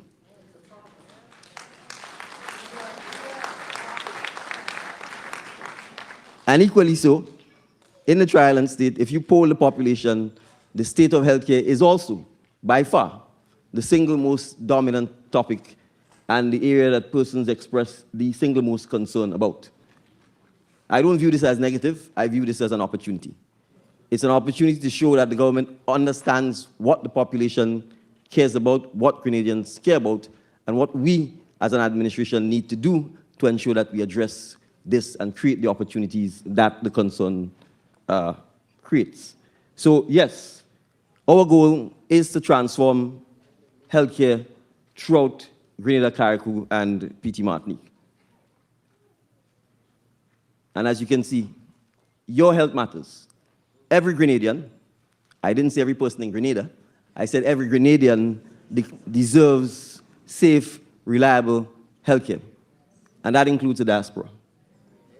So our approach, therefore, is not just about what happens in Grenada, it's about what happens where every Grenadian resides and the opportunity for every Grenadian to access reliable, safe, and affordable healthcare in Grenada, Carriacou, and PT Martinique. What do we hope to achieve? We have 5 issues we've listed out there in our approach to transforming healthcare in Grenada. And to deliver on this vision, there are 5 areas we've identified. The first is improving healthcare services now. We appreciate that if someone is in a hospital or a medical facility, talking about what happens 5, 10 years, 15 years from now is simply something they are not interested in. So we recognize that there are some immediate things we need to address. The second issue is reforming how our hospitals are managed. And that's a major challenge that we are taking on. The third is accessibility. And you would see here, we talk about protecting access through the introduction of a national health insurance, which currently does not exist. The fourth area is regularizing and supporting the health workforce. And arguably, if I had to rank one, I would say number 4 is the single most important one.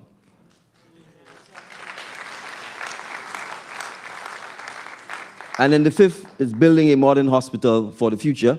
And this is what Project Polaris is about. This is what you will hear a lot more about in detail. So when we talk about improving healthcare services now, let us look at what we are facing. We have a system that is under severe pressure. It's in the pressure cooker, literally. Aging infrastructure not built for modern care. The Colony Hospital, fast forward the General Hospital, was built originally sometime in the 1880s, 1880 thereabouts. It survived a lot. The Great St. George's Fire, Hurricane Janet, Hurricane Ivan, Hurricane Emily, Beryl.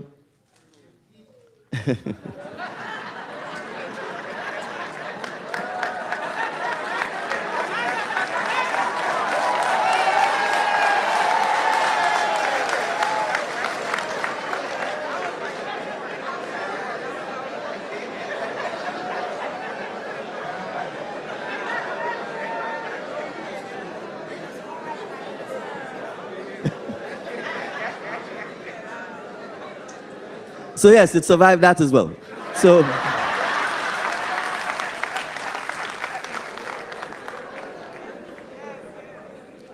it's simply not built for modern. It's simply not built for the needs of a modern society. In fact, I think coming in at the airport, there's a sign that says, and I'm paraphrasing if I don't get it well, they're building an airport for the 21st century. You're not building one that takes you back to the 1990s. And that's the reality. We can't build a hospital that is going to take us into the 1990s. We need to build a hospital that will take us into the 21st century.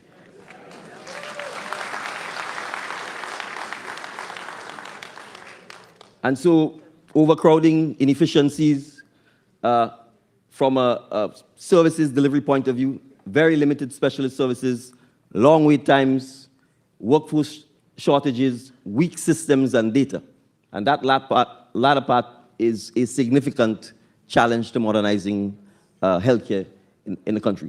So we know what the challenges are, and in a sense, we've known them a long time. The question is, are we prepared to do something about it? And we are prepared to do something about it.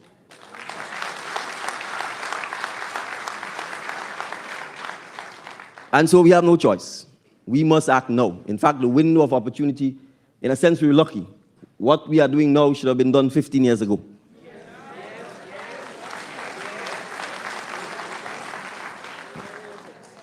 But there are certain things that are happening already. You can see it here.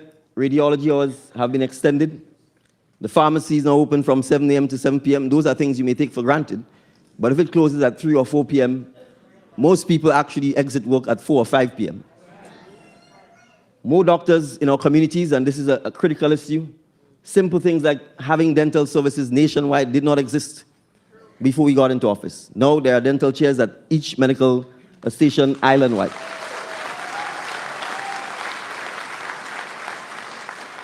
Laboratory upgrades are underway, and overarching in all of this, particularly at the hospitals, is our quality improvement program that we have undertaken with Mount Sinai, and I'm sure as part of the conversation you'll get an opportunity to hear about those things. And I'm a lawyer by training, so I have no claim whatsoever to understanding health or the medical profession, but there are basic common sense issues which we are not doing, like ID bands to identify our patients. Right, those are things that our quality improvement is bringing. Simple things like your hand washing program. And I think I've seen it even in the US. The easiest way to have cross-contamination and the spread of disease is failure to adhere to basic hand washing protocols. So those things may appear simple, but the reality is if it has not been practiced, if it is not the culture, it is hard to change it. But we must change it if we are going to have improvements in the outcomes and the quality of care that we have.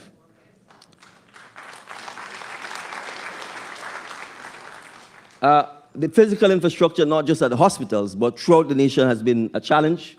We are addressing those. Medical stations are being upgraded nationwide, including P.T. Martinique, and expansion and renovation is ongoing. This is a slide that gives you an idea of the extent of what we are dealing with currently. We have completed 4 medical stations. Another 3 is under construction. Another 4, we are signing the contracts. And there's another 7 that is not yet started. To the extreme, I guess my left, you would see the kind of spend that we are looking at thus far. Between the Caribbean Development Bank, local government funding, and the OECS Regional Health Program, we are looking at approximately $11 million EC on medical stations upgrade and improvement. And we've ranked those that are costing the most to those that are costing the least. For the people from St. Patrick, you'd see the Sotters Health Center is costing us $4.6 or $4.5 million to have that upgrade undertaken. Those that are contract signing stage, Mount Carmel, Woburn, Grand Bras, New Hampshire, those under construction, Grand Roy, P.T. Martinique, Sotters, those that have been completed, Mount Rich, Mount Pleasant, Wynwood, Leicester, and you would see for completed, we focused a lot on Carriacou and P.T. Martinique because obviously, because of the impact of Hurricane Beryl, we needed to make sure that our brothers and sisters in Carriacou and P.T. Martinique had medical services restored as quickly as possible.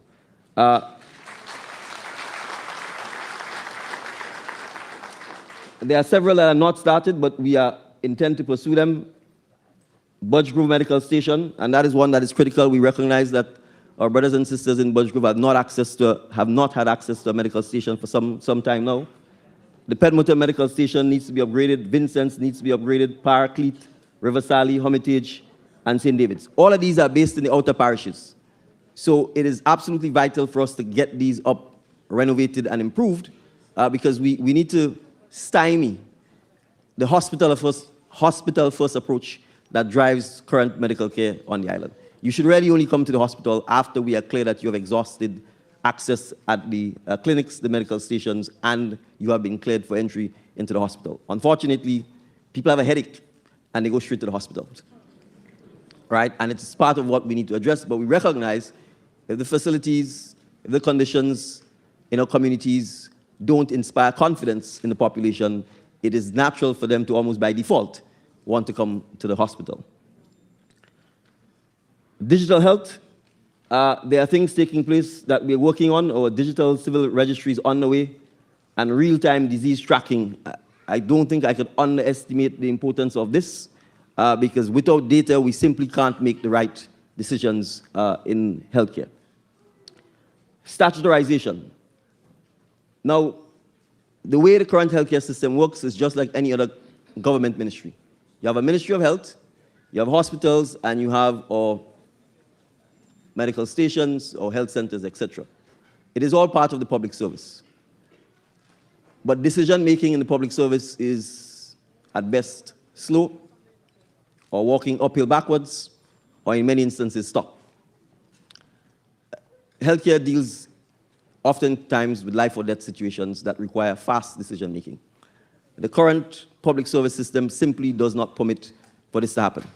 Whether it's to deal with HR matters, whether it's to deal with procurement of medical supplies, systems, whether it's to deal with any of the challenges that we need to take on. In particular, financing of healthcare. Now, what we have is a situation where the taxpayers' funds are used to finance healthcare. That's it. If you break a leg, you can walk into the hospital, you get essentially free treatment, whether you can afford it, whether you have private health insurance, whether you want to pay for it. There is largely no system for collecting revenue from the healthcare system in Grenada. That is simply not sustainable, and it is partly one of the reasons we have such generalized bad outcomes in healthcare. We cannot continue a system where even if I want to pay for it, even if I have private health insurance, the system is essentially saying, don't bother with you. Keep your revenue, and we will serve you, but the quality of care I get is less than what I deserve. And so the statutorization of the hospitals, first and foremost, is partly designed to address financing in healthcare. We have to be able to generate revenue from those who have the ability, the means, and the willingness to pay for their healthcare.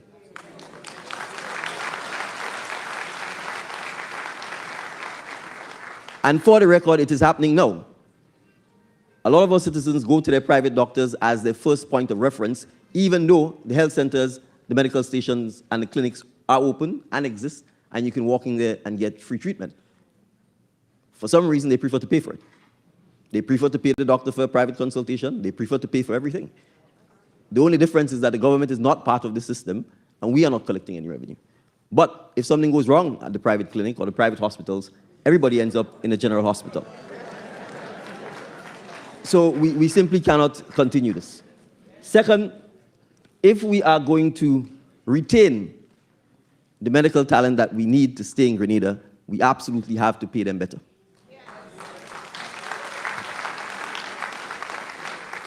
But we are not going to be able to do that if we are not collecting any revenue from the health system. And we cannot pay them better by having a reference to the general public service pay scale. And that is partly why so many of our doctors and nurses leave.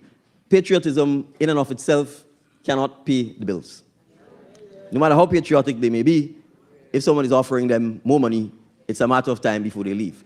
They may be bonded, they may spend the 2 or 5 years that the bond, but as soon as that period is up, they're off. And when we entered government, the bleeding, particularly for nurses, I think they were hemorrhaging. I hope we've stabilized the situation a little, but it is a significant challenge. So if we can't pay competitive market rates, at least based on regional benchmarks, we will not retain the talent that we need to service the health sector in Grenada. Nor will we be able to attract persons from outside of Grenada. Nor will we be able to attract you in the diaspora to come back. That's the truth. So having a statutorized system allows for this to happen because, one, you're outside of the public service pay scale, so you don't have to worry about that. 2, it allows you to generate revenue by charging those who can charge. 3, it will also help us to facilitate the introduction of national health insurance, which I made reference to. And ultimately, the goal here is to be able to improve the quality, affordability, and accessibility of care in Grenada, Carriacou, and PT Martinique. I have not gone on to talk about medical tourism and those potential commercial revenue aspects, but I think we all know we've got a fantastic medical school on the island, and we have not been able to capitalize on some of the opportunities that presents simply because of the failure to have a modern hospital and a modern hospital system within the country. National health insurance. I think and I'll be open, even you in the diaspora, I'm sure, turn on social media and you see the amount of GoFundMe to help an individualized case of persons seeking medical help. or you see the trucks going around with loudspeakers or music asking persons to donate to help someone here, help someone there to be able to afford medical care. Oftentimes, it's medical care outside of the country, whether it's in the US, Trinidad, Barbados, Panama, Colombia, India, wherever it is, because there's an affordability issue, and because, to a large extent, people, it's human nature, don't understand that disease, sickness, medical challenges is perhaps the #1 personal cause of personal bankruptcy. But we insure everything else: life, property, car, firearm, golf insurance, all kinds of types of insurance, but we fail to pay attention to the most critical thing, our health. So while there is private health insurance, oftentimes group health insurance in an employer-employee situation in the country, and there's a lot of that, there is no national health insurance, and it is something that we have to address, particularly for those whose incomes may not allow them to have private insurance, or may not allow them to afford some of the more commonplace, but sometimes mildly expensive medical procedures or services. And so what we are seeking to do is we've had a start-stop approach on this issue. We had retained a consultant who was providing services under the former administration. We gave the consultant an opportunity, I think, to convince us that we would get this done. We were not satisfied, and so we terminated the arrangement, and we have gone back to the University of the West Indies Economic Division to work with us on designing a system that we think is more custom-made for Grenada. And it's important to emphasize that we are not trying to start where we wish to finish. It is something that is going to have to start and grow over time, but we want to be able to do this, at least the start of it, to coincide with the opening of the new hospital and the statutorization of the hospital, because once that happens, we need to begin to have the process of national health insurance in place. And then a new hospital for a new era. Ms. St. Bernard will take over from me shortly, but as you see what we are trying to do here, a modern hospital is part of that strategy. And yes, people may say it's concrete and it's infrastructure, etc. But it is part of the strategy. If we are going to pivot, we need to make sure that patients, visitors, the diaspora, or healthcare professionals work in an environment that is befitting of what it is we are trying to do. And if we can't demonstrate that, then to me it will be a very hard sell to tell them we are serious about transforming healthcare in Grenada, Carriacou, and Petit Martinique. But beyond that, we do see the healthcare sector as an opportunity for giving Grenada, in a sense, a niche economic advantage regionally and globally. And so medical tourism, wellness tourism is part of that. But you can't say you engage in wellness and medical tourism without a modern state-of-the-art hospital. It's a critical piece of this, and we think it will drive significant investment in other aspects of tourism and what I would call the surrounding infrastructure that is required for healthcare delivery services, and particularly give Grenadians an opportunity for a significant career in the health sector. And that is critical for us. So it's to expand access to quality care for all Grenadians and to strengthen the national healthcare system for present and future generations. We are under no illusion that this is a once-in-a-lifetime opportunity for the next 25 to 50 years. If we don't catch it now, we are going to struggle to catch it. And I've said, we are behind the 8 ball, so to speak, in my view, by at least 15 years. So training for those who care for us. Now, I can stand here and tell you all of the initiatives the government has already been embarking on in relation to this. The Quality Improvement Project with Mount Sinai is just one aspect of this. But so that you understand, we are putting our money where our mouth is.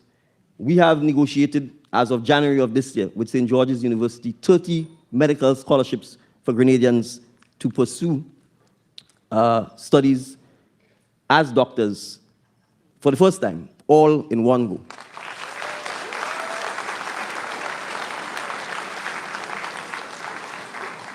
So just so you have context, traditionally it's 1 or 2 doctors entering on a scholarship. We've ramped that up to 30. And I'm hoping that we keep ramping it up. We have just agreed to grant scholarships to 5 Grenadian doctors to go to Guyana and Jamaica to pursue specialist training. Now, this is something that generally never happens. We have been engaging in several bond deferrals to allow Grenadian doctors to pursue specialist training to ensure that we can have the specialist skills that we need to get us what we need. This is a long-term initiative. We are reviewing our scholarship program in general to target the healthcare sector so that more and more of the scholarships go towards persons in the healthcare sector. We're also reviewing how we incentivize our Grenadian medical professionals to remain and to come back as part of this training exercise. So we recognize that we need to address this. There are ongoing efforts to regularize the healthcare, and I'm using the word regularize here because when we went into government, the public service had significant inconsistencies in terms of the way in which persons are employed or the modalities of employment. And thousands of them were working on one-year contracts, which expires and then has to be renewed. In many instances, the mechanism for renewing them simply did not exist. So it would expire and you'd be in limbo. You can't go to a bank, you can't really say to someone, I'm actually even a doctor employed with the government of Grenada. We are seeking to address all of this so that the doctors know that they have indefinite employment, the nurses know they have definite employment, the nursing assistants, etc., the orderlies, support staff understands that. So we are working on all of those issues. We are currently, based on the quality improvement program that has come out, intend to hire an interim CEO for the hospital. We have hired a facilities manager that is already making significant impact in terms of the way in which the facilities are maintained. We are retaining, I think by June or September, HR specialists, again from the diaspora, to begin to help us address some of the HR issues that the hospital staff is currently facing. So while there's a lot of talk about Project Polaris, I want you to understand that enormous work is taking place now behind the scene to address a lot of the systemic challenges that we are facing. And like boiling water, it takes a while before you see the water boiling, right? It has to sit in the kettle or the pot for quite a while, and a lot of energy has to go into getting it to the point where it is warm. So I want to emphasize a couple of things. We are clear that healthcare is a public service and must remain a public service. When we talk about statutorization, there are mischief makers who always want to talk about privatizing healthcare, yada, yada, yada. The reality is, we are not doing so, but we also recognize that healthcare has to be financed. And a model that simply says it's only taxpayers' money is simply one that is not sustainable in our context. The system is being strengthened, not sold, and the idea here is to ensure that no Grenadian gets left behind and that every Grenadian has access to healthcare. So the call to action for all of us, including you here in the diaspora with me this afternoon, is for us to stay informed, ask questions, engage in the process, contribute towards the process. It's why we're here. It's why we are sharing all of this with you.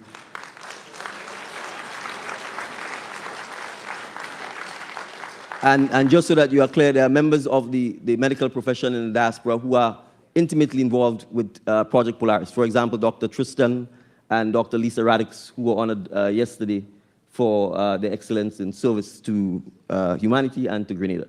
So we are not just improving healthcare, we are transforming it so that every Grenadian can live with dignity, security, and confidence in the care they receive. Thank you very much.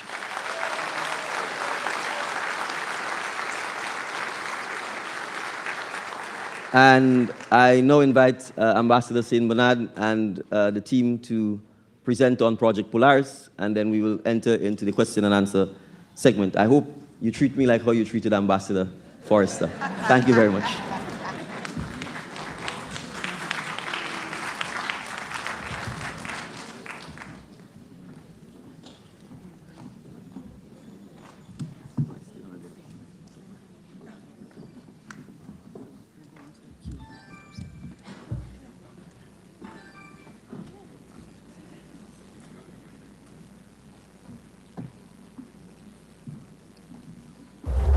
There are moments in a nation's journey when small steps.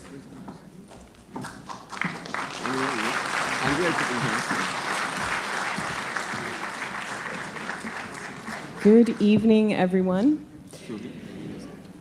I will stand on the protocols established and start by greeting everyone Very warm greetings. It's very wonderful to see so many people here today. Thank you for joining us for this very important town hall and for an opportunity to learn a little bit more about Project Polaris. I'm very happy for the remarks from the Prime Minister to put some context to Project Polaris and really the overarching healthcare transformation that we've embarked on. This evening, pardon me, is not just about discussing the construction of a new hospital.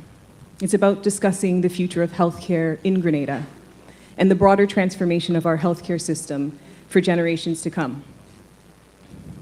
Project Polaris is rooted in a simple but powerful belief. The people of Grenada deserve access to world-class, resilient, modern healthcare at home in Grenada.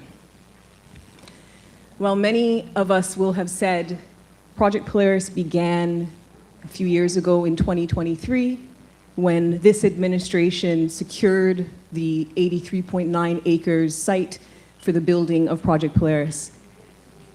But in fact, the truth is that this journey, it began decades ago through the lived experiences, challenges, aspirations, and healthcare needs of the people of Grenada, Carriacou, and Petite Martinique. For many years, our people have dreamed of a healthcare system capable of delivering modern, high-quality care in an environment designed for the future. What distinguishes this moment is that this administration has had the courage, conviction, and determination to pursue a bold, ambitious, and transformational vision.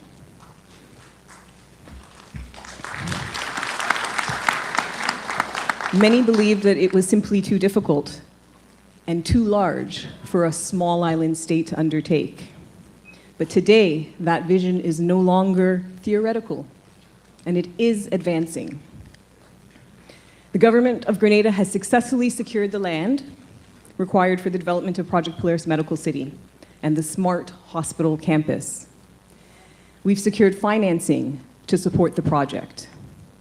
We have assembled a globally respected group of partners with deep experience in healthcare, design, planning, legal structuring, implementation, and healthcare transformation.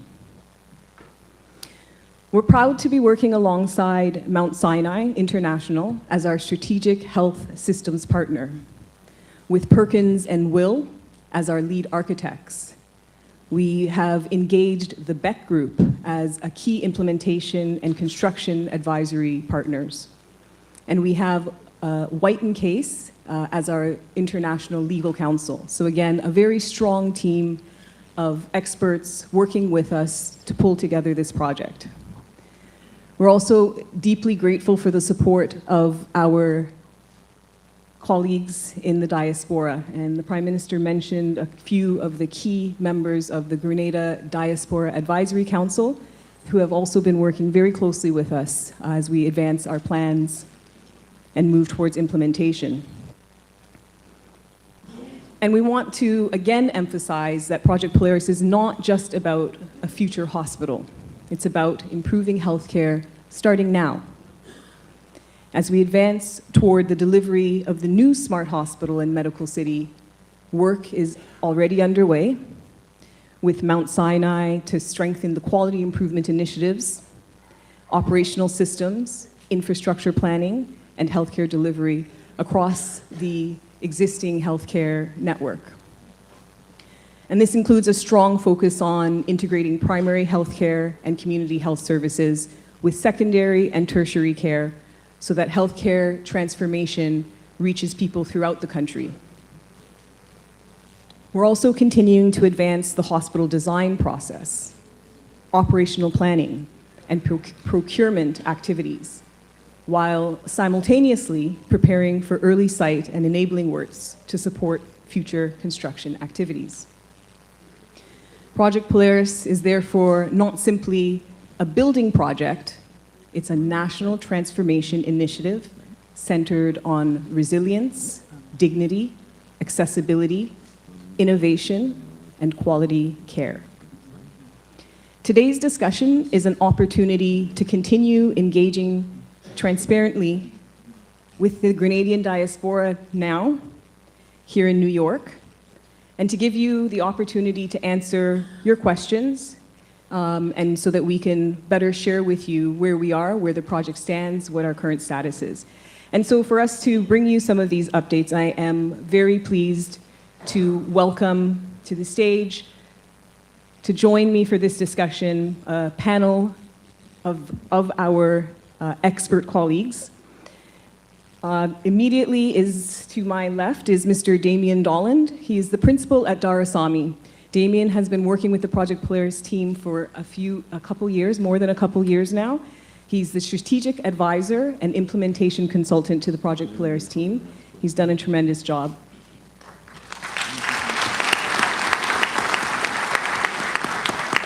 A special thank you to our moderator, and then I'll come back to you.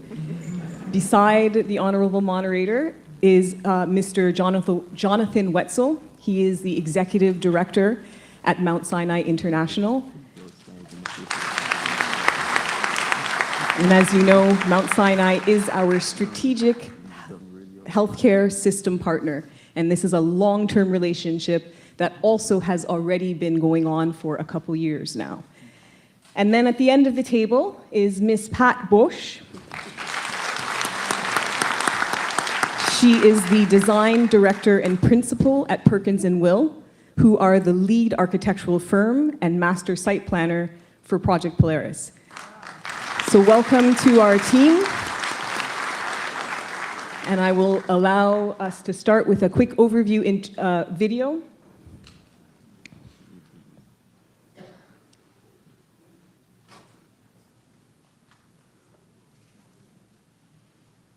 In a nation's journey, when small steps are no longer enough, when moving forward requires bold action. Grenada has faced moments like these before. When our economy was largely dependent on agriculture, we established St. George's University, opening the country to a global knowledge economy.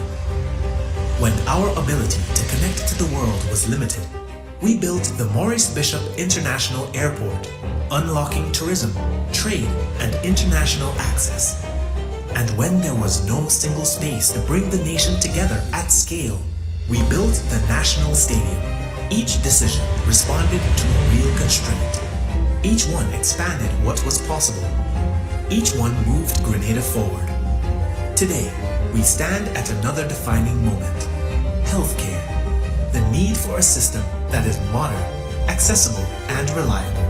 Care that people can depend on here at home. That step is now being taken through Project Polaris, a transformative national investment in the health and future of our people. Set across 84 acres between St. George and St. David, Project Polaris is a fully integrated medical city, bringing together care, learning, living, and well-being within one connected system, organized into 4 districts: healthcare, mixed use, housing, and community, and anchored by a central park with the new teaching hospital at its core.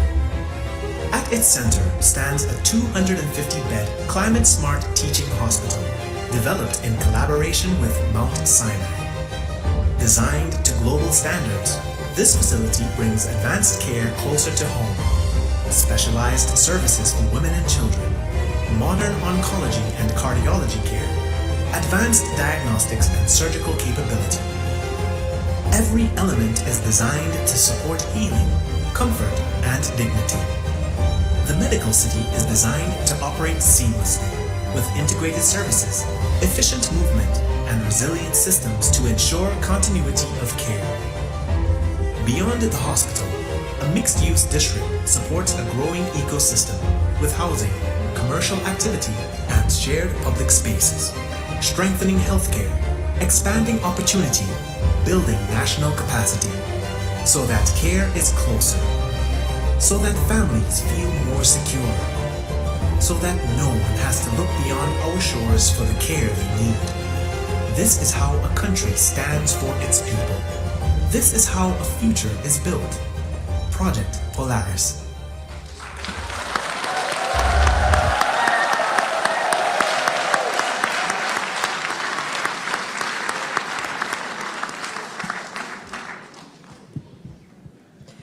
Wonderful. So you've got a sense of what it is and where we're going. Those are real renderings of what it is that we're going to be building in Grenada. So I'm going to now turn over and ask some questions of our panelists to help fill in some of the blanks. We've heard a lot today from the Prime Minister to help us understand that we certainly are not just building an infrastructure for the future and forgetting about our challenges today. So we know there's a lot going on as we move towards completion of a building. So Jonathan, I'm turning to you now to please give us a little bit of an overview of some of the work that Mount Sinai has been doing with us as we are in this transition towards better healthcare. Absolutely. Thank you, Andrea. And thank you so much, everybody, for coming out, showing up and showing out today in Brooklyn. Really appreciate it. So thank you. So since the inception of Project Polaris and before we even became part of this partnership between Mount Sinai and Grenada, Grenada was thinking about its people first, and really the importance, as the Prime Minister, Ambassador St. Bernard and others said, the importance of focusing on healthcare today and addressing the core issues that exist, and looking forward towards Project Polaris, how Grenada can transform its healthcare system. So as such, Mount Sinai has been working in close partnership with our colleagues at the General Hospital in areas of quality and safety, operations, cultural transformation, leadership, and on. We have teams there multiple times a month working hand in hand with our colleagues at the General Hospital, and we're seeing market improvements today.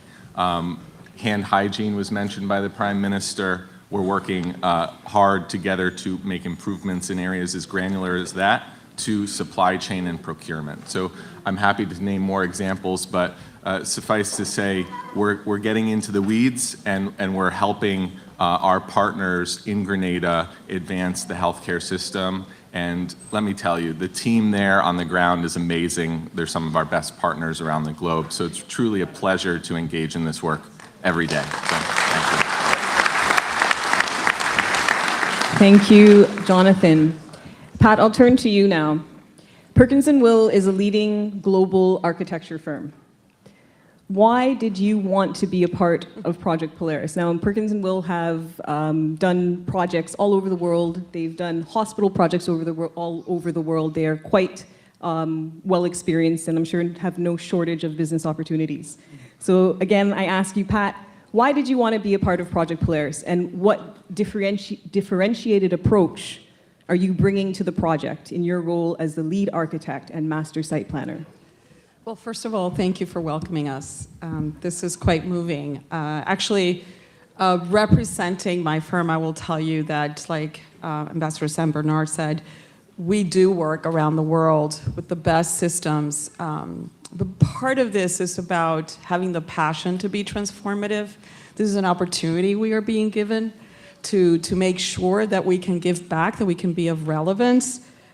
For us, in a global footprint that we have, these kind of projects are the ones that give us meaning, are the ones that are a human imperative. We believe that, like we were in the groundbreaking, and the Prime Minister said something very moving, which was that this land where we are imagining this city of health has a beautiful story to it, and it has been safeguarded.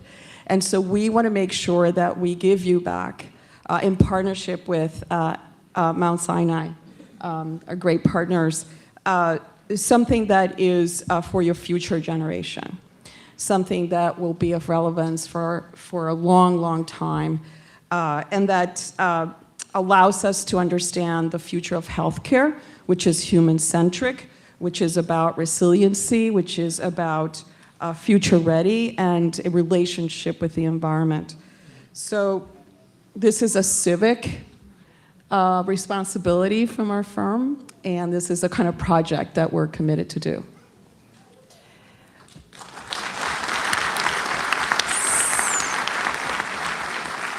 So drawing on some of your expertise now, we have continued to describe Project Polaris' new hospital as a smart hospital. And I would ask both Jonathan and Pat to give us a few examples and words around what do we mean when we say we're building a smart hospital? Absolutely. So from a healthcare delivery perspective, smart hospital can mean a number of things, and I'll just lay out a few examples. So as the PM mentioned, there's a data issue today in Grenada, and it's imperative to have real, sound, and trusted data in order to move the needle on healthcare quality and safety, outcomes, and of course, day-to-day clinical care. So smart hospital includes the use of electronic medical records, other diagnostic tools that are digital in nature, and leveraging technology to enhance and support the provider team, the care team, and to make for a great patient experience. So it's not only the clinical team, but it's also at the core of this, our patients, our families, et cetera. So many of you may have patient portals, other means of accessing your electronic health records, scheduling appointments, and so forth today. The vision of this smart hospital is to have those tools available for patients and their loved ones or others who are caring for them. And Pat, how are we designing for that? Well, as an architect, we could be here for 2 days talking about, I think what is important is that we have to start thinking about what is the next generation of buildings and building with responsibility. So for a smart building in terms of healthcare is about, we mentioned the word resiliency. There are 2 ways of understanding resiliency. One is a building that is allowing us to design for extreme events, whether it's flood or wind pressures or drought. So this is sort of a permanence. Also about building systems that are about conserving water and energy, and that are also talking about wellness, not just for patients, but for staff and for families. But most important, I think the resiliency of human care, the resiliency of saving lives. And that aspect, we always talk about this idea that we have to start thinking of, like Jonathan is saying, operationally, biocontainment, making sure that we are foreseeing what has happened. We've all survived a pandemic. So this is about giving you a facility, a smart building that really does address sort of the day-to-day, but also the unimaginable.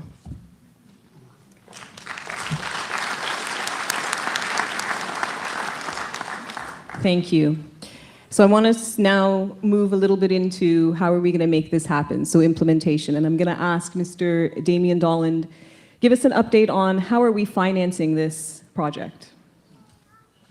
Thank you, Ambassador. It's good to be back. Can you hear me? Yes, it's good to be back here in Brooklyn. Closer? Yes. Thank you. Thank you all. Firstly, as a Grenadian, this project means a lot to me personally. Also, member of the Diaspora, just so you're clear.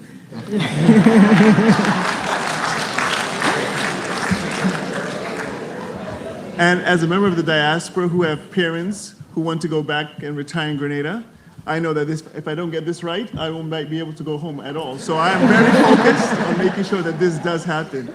But in all seriousness, financing is one of the most critical elements here. This needs to be sustainable. This is not just about raising enough money to build a building. It's about to be able to allow for the operational success over many years to come, to be able to deliver care for many generations of Grenadians. And so in order to do that, we've worked with the Ministry of Finance, we've worked with the Project Polaris teams and our partners around the world to get the cheapest financing available for this project. So for example, we are getting concessional debt from various parties. And we are in a higher interest rate environment here in the US and globally, but we have been able to secure debt for the first $185 million at interest rates of less than 1.5% per year.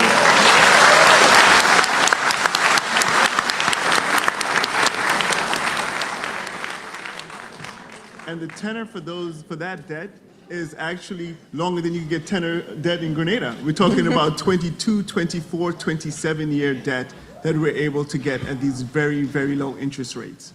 We also realize that that is just one part. We are working with the private sector. We're also working with international partners who want to aid in the development of Grenada and who love this project because of what it stands for, because of its impact, and because of not only for Grenada, but for the broader region, for the OECS. So we have individuals willing to partner with us on a PPP basis, so public-private partnership basis, to invest their capital as part of the broader health campus under Project Polaris. We are also working in other areas of financing in terms of how we get equipment, how we also look for grant funding, how we also expand to other partners, right? So we are leaving no stone unturned because we do not have that option, especially as I'm sitting next to the PM. And that is what we are committed to do, is to make sure we deliver the cheapest, most sustainable financing possible for the country. Thank you. Thank you. And if I may make the comment, we did run a quick analysis on that debt that Mr. Dolland has mentioned, 185 below 1.5, and we can confirm it is the best financing, the cheapest, longest tenure, most responsible financing that Grenada has raised over the past 30 years was our analysis, I do believe. It's a large amount, but actually it is a significant success of finance raised to have done the rates, the tenure, and so we're quite happy with that. And so, Mr. Dolland, back over to you. Can you tell us how are we to be confident that we're going to deliver? We've got the money now, we've got some construction plans. What strategies are we using to ensure we deliver what we have planned? Besides my family's pressure, we have, in terms of from a sustainability perspective, first of all, we have to look to the government. The government has put its money where its mouth is. The government has set aside equity of $25 million and at this time. It is in a bank account. That's in addition to about $25 million that they've already invested in terms of the land and other parts of making this project possible. So at least $50 million. And why that's important, it gives our international financing partners comfort that the government is serious about getting this done.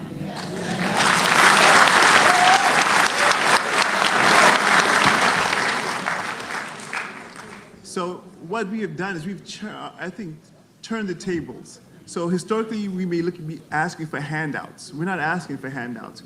We're asking for partners, people who will go in this journey with us and alongside of us, and that has been working very well.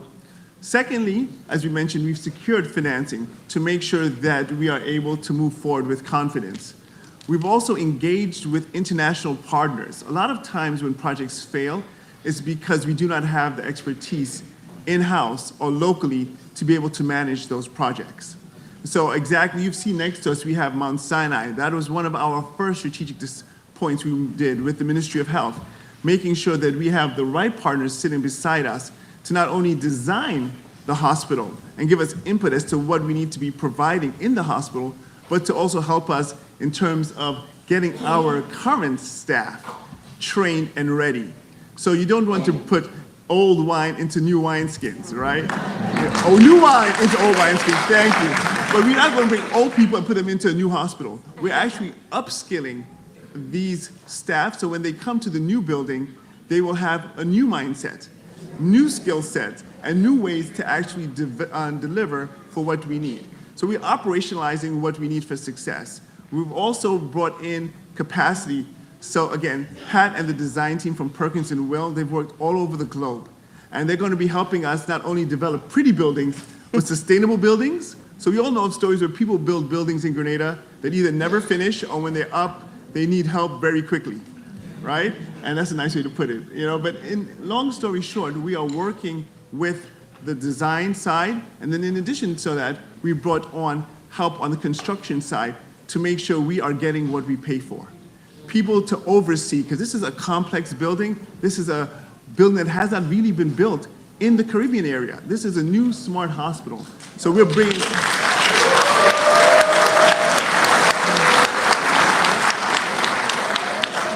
So I'm going to put a plug in there as well. So if you have expertise in these areas and you're sitting in the audience or online, we are looking for your assistance, and that way you can be part of the diaspora group that the PM is referring to. So again, this is an all hands on deck approach. And again, we are partnering with the best and the brightest in the world to get this done for Grenada.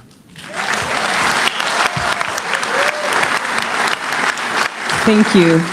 So we know we're building a beautiful building. We know that we're improving healthcare.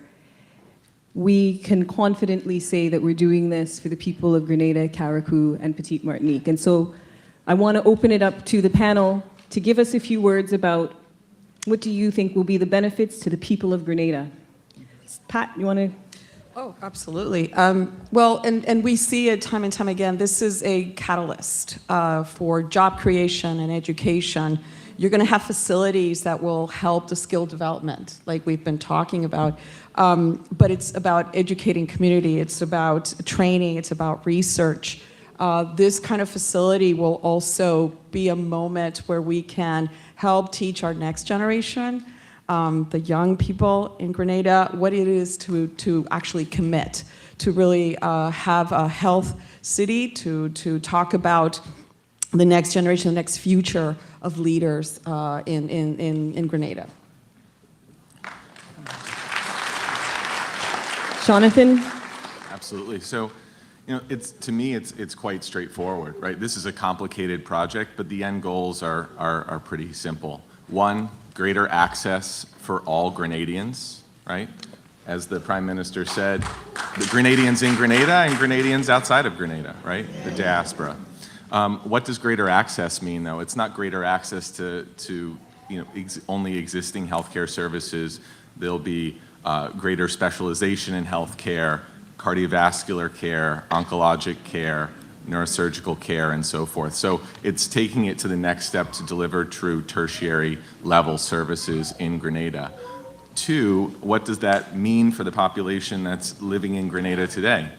It's going to make access, or the ability to get that care easier and to not have a complicated means of having to arrange for care outside of Grenada and so forth. From a cost standpoint, cost containment's absolutely important too. And frankly speaking, Grenada now has the opportunity to truly be a beacon of healthcare and hope for the Eastern Caribbean as a region. Damien, you want to give us a few words about benefits to the ordinary Grenadian? Yeah, no, thanks. And I'll just piggyback on a little what Jonathan mentioned. Right now, when we look in Grenada, thank you. In Grenada, when we look at the landscape, we are dying most rapidly from cancer and cardiovascular disease.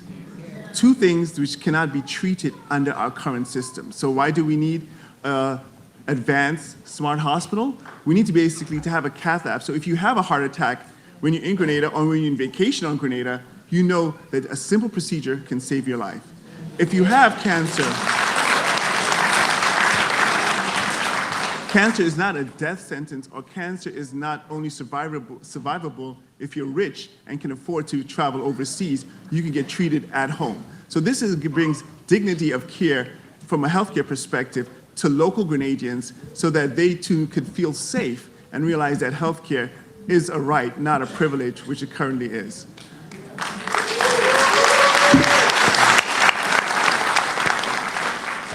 The second is really for the people in the audience who are focused on money and finance. Right now, when we look at SGU contributes about 20% of the GDP of Grenada, right? It has been transformative to our economy. When we look at healthcare with SGU as our partner, we have the ability to actually make healthcare an area of economic growth and development for Grenada. And when we look at it right now, we all have beaches. I know we may be biased and say Grand Anse is the best beach in the world. But yes, it is, exactly. But a lot of people have beaches. A lot of countries have beaches. What is our strategic advantage? And our strategic advantage is the ability to leverage some of the investments that have been made by our forefathers in terms of prepare an SGU, in terms of our doctors in the diaspora, in terms of the 24,000 SGU medical doctors who have graduated. Many of them are Grenadian, right? How do we actually leverage this? And that is our strategic advantage to be able to do this so that our healthcare sector could be the next 20% plus contributor to GDP.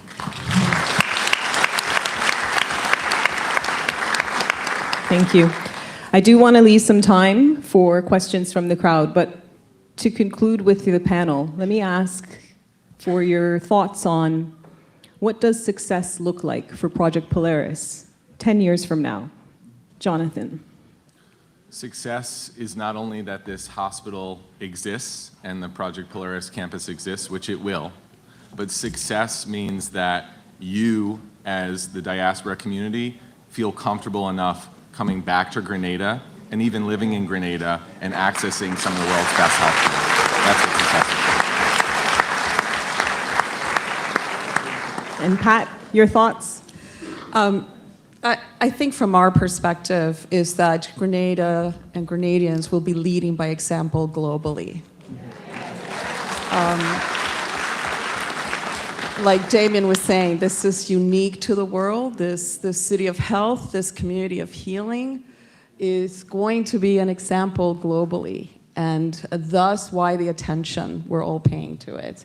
And also to make sure that we utilize this as an example to continue to grow the nation with what means to grow, like you were saying, Damien, education, healthcare. Things that will benefit society at large. Damien, I'll give you the last opportunity on that point. What does success look like for Project Polaris 10 years from now?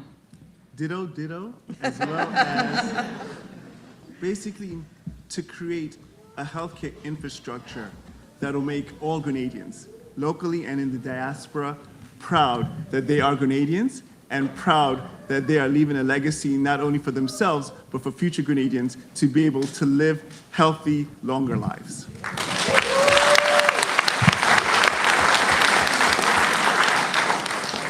Ladies and gentlemen, I will conclude our panel discussion at this point to offer you the opportunity to ask any questions that you have about healthcare transformation, as the Prime Minister spoke about Project Polaris, and the panel and myself and the Prime Minister will remain available. There are 2 mics, so please feel free to line up behind both and we will make our way through. You want to moderate?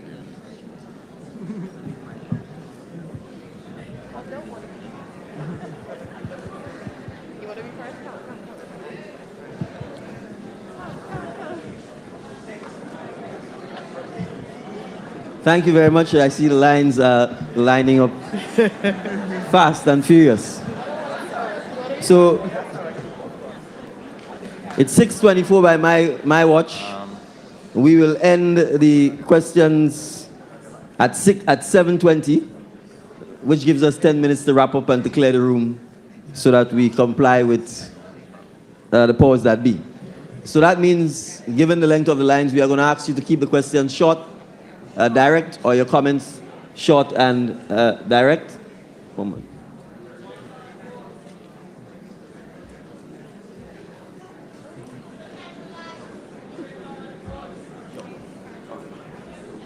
All right, so our guests, Perkins and Will, and Mount Sinai, or just Perkins and Will? Both. They do have to leave in 10 minutes. So I'd ask anyone who's standing, if you have a question specific to Perkins and Wills, if you can just, if you don't mind. It's only Mount Sinai is leaving in 10 minutes. Only Mount Sinai. So if you have a question specific for Mount Sinai, I'll ask if we can just let those persons who have that question jump the queue so that we can take them as the first order of business and then we can go. So we will do right and left and then right and left. You have the floor. Thank you. Good afternoon, everybody, and great job. This was wonderful. It's really great. Great job, guys. Awesome. It's really great to be here and actually experience this, because growing up in Grenada and then seeing all this. Anyhow, I'm going to keep this short. I find myself working in the diaspora within healthcare informatics, and I'm hearing a lot about the data aspect of it. But it somehow or the other sounds like the Polaris project, even though I've heard that certain things as per data have already started to happen, it sounds like it's more or less going to be focused heavily towards the smart hospital, which in my mind doesn't make a lot of sense, because where are you pulling this data from if our focus is just for the smart hospital? Does that make sense? So I guess what I want to find out primarily is, I know that work, based on some of the things you've said, Prime Minister or Moderator, some of the work has already started in terms of figuring out how that data... What's the question? How that data is being collated. But I guess my question is, because I go from the perspective of when you have that EMR situation, it brings together not just inpatient or outpatient health, but all your community health. So from now, do you already have strategy in place so that when you get there, you're not starting over, if that makes sense? So that's my question. I can answer it very simply. You want to take... You want to provide some feedback, and I can also provide some feedback? Yeah, I can address, certainly at the core, right? There are a couple of fundamental things that have to be done in order to stand up an electronic medical record to ensure that it's stable from day one. One of those things begins with developing electronic master patient index. So actually digitizing the current medical record numbers and that of existing patients in the system, and creating standard operating procedures around that and capturing that as the first data point. That is going to create a basis to connect existing healthcare data in Grenada, and we're going to work with our government partners and be guided by the Prime Minister and those in the Ministry of Health in that process. So it's going to connect existing data with the future data sets that will be created. And of course, this has to be done in a very careful and prudent way. So I hope that helps address the question. I think just for context, it's also important to say that when we inherited, when we got into office, there was in fact at the primary, if I may put it, this health center, an electronic medical record system that actually was in place. The problem is it wasn't being used, right? And we've sought to begin to address this. So in fact, to some extent, some of the data we have now about healthcare in Grenada is via that system. I think the idea initially was to start at the primary before we get to hospitals. So we do recognize that. I believe as well the current state of physical records at the hospital, that we have begun the process of digitizing those as well so that we have that data. So yes, I think we absolutely understand that both from a, in fact, I would even say less from a hospital level, but more from a primary healthcare, the first point of contact, as well as the private sector. Because we also have to get to the point where all private medical records are also kept electronically so that you have access to this. So we are quite clear in our mind on the need to make sure we can't wait till we get to the new hospital. In fact, the National Health Insurance system that we want to develop is going to largely be driven by that data as well, because you obviously need to know, in a sense, what the significant risks are and the frequency of what it is you're trying to address. I'm not sure if anyone else wants to respond to that, or... Okay, left side, question. Thank you. My name is Frankie Mitchell from Leicester in Carriacou. Thank you. And I got a question on national health care. And this is directed to Jonathan and Pat. You guys can both elaborate on that if you had so desire. Bottom line, I do have what you call a Fed group health insurance here in New York. I want to be able that if I get sick in Grenada, under the same terms and conditions, does Mount Sinai working in collaboration with the health in Grenada, all terms and conditions remain the same, whereby I can present my health care card to the hospital down there and be treated.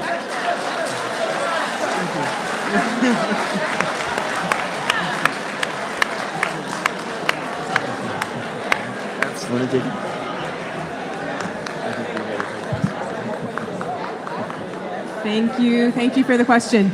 So it's actually much more a Government of Grenada question than it is friends and consultants of Government of Grenada, because the bottom line is this is the Government of Grenada's hospital. And as the Prime Minister elaborated on, the obligation for the government to provide health services for its people continues. We are just looking for better systems to do so. So absolutely, your health insurance card will be welcome in the new hospital.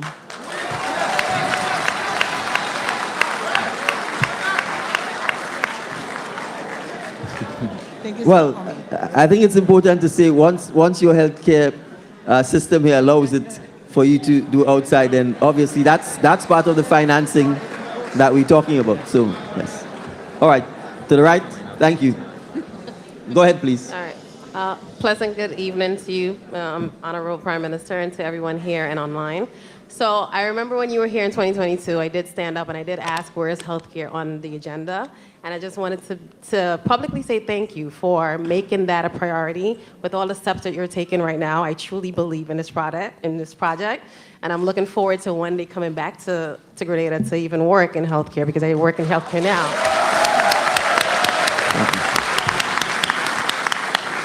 But I am a realist, right? So you don't have to convince many of us here in the diaspora about health insurance. We have health insurance, whether it's employee-sponsored or whether it's like publicly sponsored.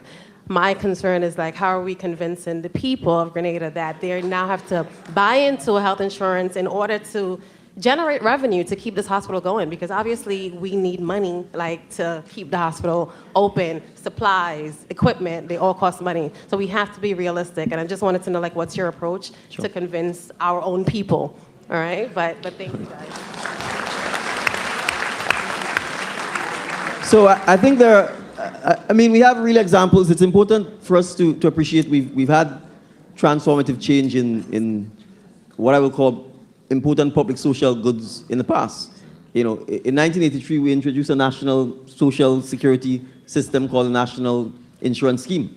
Prior to that, there was no such scheme. So that scheme has left us with unemployment benefits, pensions, all kinds of benefits, physical disability benefits if you get injured at a job, funeral grants if someone dies, you get a grant. So we've gone through the process of being able to create the kind of change that we've done. I'll give another more recent and perhaps more complex and maybe even politically sensitive one. We have been able to reform the pension system for public servants in Grenada by educating the public officers first and foremost on the importance of having a pension, one that is funded, sustainable, and operating in a commercially transparent manner. One may have thought, given the significant 40-year fight with pensions, that we were not going to be able to do this. So I believe that the goal of government, first and foremost, is to educate the population about what the challenges are, what the solutions are, and to make sure we bring people on the journey rather than sort of lead and leave them behind. So I think there is enough examples. Private health insurance exists on the island. People understand what that means. We have employers, we have insurance companies. So we certainly believe we can get the stakeholders to come on board with us to demonstrate that it is important for us to fund healthcare. We probably spend about $100 or $150 million on healthcare outside of Grenada. Every time someone leaves, it's a ticket, hotel, the cost of it outside. So that, even if we were able to take half of that and keep it in the country, it will actually be phenomenal for the economic growth of the country. Okay, my question, Mr. Prime Minister, thank you for being here. Thank everyone for what you are doing to improve Grenada. My question is, what we in this diaspora as people, Grenadians, what can we do? How can we help? All right, so I'm going to start first. We have a philanthropic donation aspect to this. Yes. For the record, the Cabinet of Ministers have pledged some of our salaries as part of the donations to support the hospital. We certainly think we need to lead by example, and we're happy to receive donations through the Ministry of Finance. I believe an account has already been set up, and we can share details of this. So there is a very specific philanthropic drive that we are trying to look at also to help with financing this. But I think the critical piece, two critical pieces. One, advocacy, right? We talked about how do we get Grenadians to believe in national health insurance. We talk about things like how do we get Grenadians to understand that electronic medical records would be in their interest, and to make sure people are not superstitious and they don't think it's the mark of the beast and, you know, all of these kinds of things, right? We need, therefore, the education and the advocacy which you have, because you live in a place where this exists. You know how it's been helpful, so it's critical for you to advocate, for you to educate the population. And the third piece, and I think this is critical, I think the team has indicated to me, we are potentially looking at, in the hospital alone, 1,300 jobs. Right? And obviously, a significant portion of this will require people with the skill set, the experience, the drive, and the passion to be successful. But we are not going to get this only in Grenada. We need the diaspora, and we need members of the diaspora who are willing to partake in this to actually get on board now. Because the recruitment process essentially starts now. If you want to relocate, you need to plan, right? And that is part and parcel of what I think we need to do. So when we say register on the homecoming portal, we want you to specifically say what your experience, your expertise, etc. is, so that we can get this done. So I would say those are three critical areas: your own skill set and willingness to come back and serve, or to engage in hybrid employment where you are employed in Grenada and employed outside of Grenada, if that is flexible and permissible. Advocacy and education, and certainly philanthropy, both in terms of finance, but also in terms of the willingness to donate your own skills, talent, and expertise to this. So I hope I'm clear. We'll provide details on the bank account. That is part of the sustained engagement where persons can help fund. And you never know, there might be a diaspora bond, if it's permitted, to allow persons to help finance the hospital as well. Go ahead. Hi, I'm Dr. Denise Romney Adams. I am from Grenada, from the parish of St. Andrews, St. Patrick. Okay, so thanks for letting me know. I do have a non-for-profit organization here. It's called Eastern Circle Incorporated. We are made up of interdisciplinaries. Most of us are primary care providers, nurse practitioners, and from the medical profession, also with volunteers. We plan to come to Grenada in 2027. Our mission is we educate the Brooklyn community on health promotion, disease prevention, and chronic disease management. We do initiative of programs and one-to-one education. So we would like to come to Grenada, and how do we align, and are we welcome? You're welcome. So as we said, we are primary care providers. We do know that the hospital would take some years to come, but you have to prepare the community. So we are willing to educate and to go to the different parishes and do that primary care. Our goal is health promotion, disease prevention, and chronic disease management. So how best can I do this? Also, I've been trying to get on the diaspora home. I don't know where I fit in. So I sent messages, I haven't heard back from them. So I'm here to give my services, my group services. Thank you. I will connect with you to make sure we have your contacts. I absolutely think there's a space for you within the Diaspora Advisory Council, and we are very much happy to have your support come home. So we'll connect and make sure that we can organize. I'm inviting back Ambassador Forrester to the panel, because I think this is what I mean critically about the registration process, getting your details so that we have you in the database, so that we can continue the reaching out that comes from that. And I mean, we have several missions that come to Grenada every year. Obviously, it's run through the Ministry of Health. So we are happy to ensure that link can be made both via the Diaspora desk and the Ministry of Health to make sure that there's that direct contact. I think it's usually a question of managing the logistics, managing the time, so that the scheduling works properly, both for you and for the team in Grenada. Yeah, we would like to be there, I'm sorry, 2027 to 2028, if that's possible. No, well, that's more than adequate notice. So thank you very much. All right, a pleasant good evening to everyone. My question is, I heard about the education and what are they doing for the nurses and the doctors. Now, we have to remember nursing is a team. So we have the auxiliary staff. So what kind of training are we doing and to change the culture? Because we have to understand that many times we as nurses, we only go for 12-hour shifts, and we are only there for like 3 days, and it's not 3 consecutive days. Whereas the auxiliary staff are there at 5 days a week, and they sometimes see the subtle changes in the patients before we even, because they spend more time. So what are we doing to change the culture and to let them know this is not a job, but this is, you are part of a team. Whether you're the housekeeper, whether you are part of a team.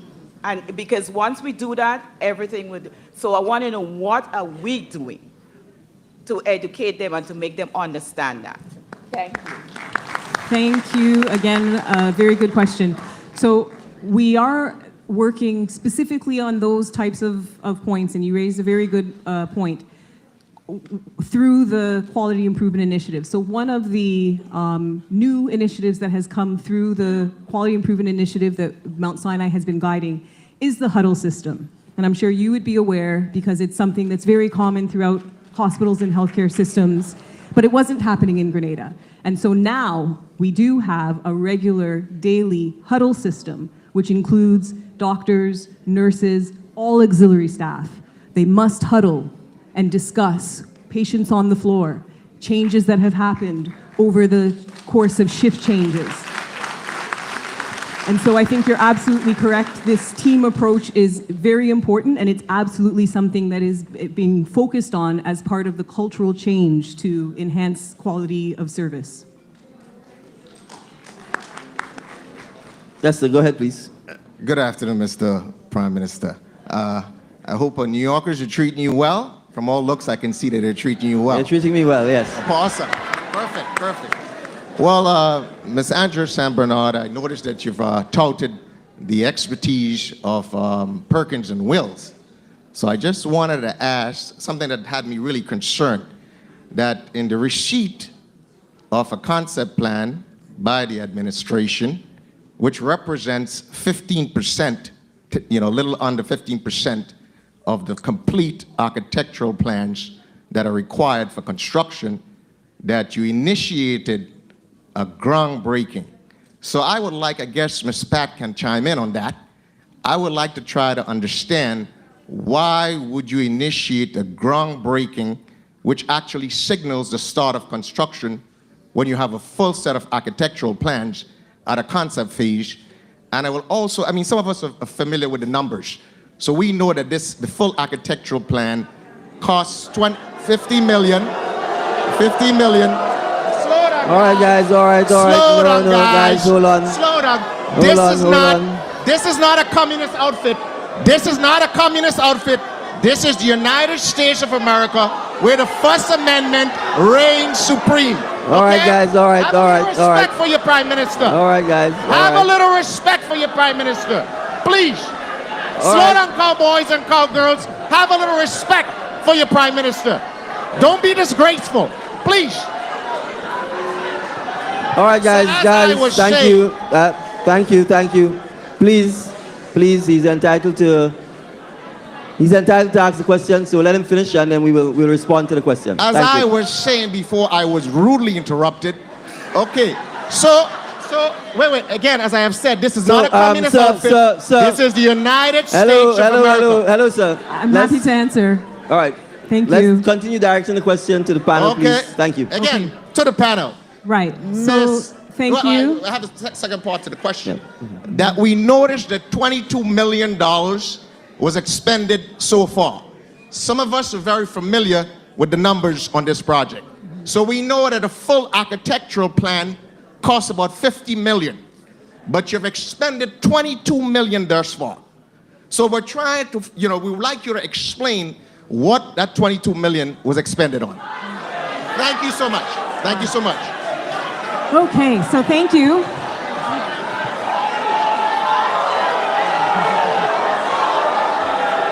All right, guys, all right. Guys, thank you. We need to answer the question. Go ahead. All right, ladies and gentlemen, I thank you for the question. I am going to take the first one, which is groundbreaking. Absolutely, we have a lot more work to do. We are still in the process of creating designs, but we also have a very aggressive timeline to work on. And so there are going to be several work streams that have to continue simultaneously. We have sufficient plans to allow us to begin doing early works. And in that regard, we are beginning and have already begun construction, the early works, the site prep, the utilities preparation, significant excavation. All of this work has to be done before we get to main construction works.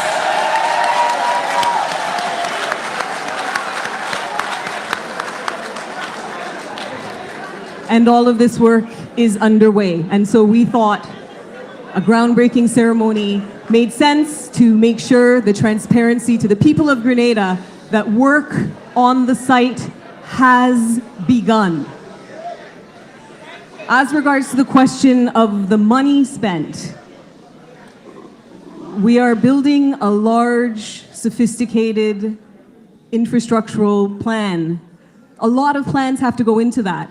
A lot of experts, consultants, partners have to come with us to be able to put together the necessary plans before we can put a shovel in the ground for implementation. We certainly can't just start building bricks without sufficient plans to do so. And so indeed, a lot of time and resources have already gone into what's necessary to put together the right plan to ensure that we have the right product for the people of Grenada. So I also want to just make a comment because I think this is important for us to understand. All of the spending, Grenada has perhaps one of the most transparent public finance accounting systems in the world. And it's always good to get comments and questions, and I think my takeaway from this is, particularly for the team at the Ministry of Finance, we will in fact detail the spend, what the spend is about, where it's been spent, so that we understand how the funding is going and which aspects relate to, in a sense, direct construction related costs, which aspects relate to finance costs, etc. So you have a clear sense of how the spend is taking place. So that's a takeaway from me and the team at the Ministry of Finance and the Project Polaris team, so that we can address the specific finance questions that would be asked. The final point I want to make about the groundbreaking. The groundbreaking ultimately is, and I want to say this importantly in a political context. One of the challenges, I think, as someone who's come into office new, that I think the public has had with government is a question of trust.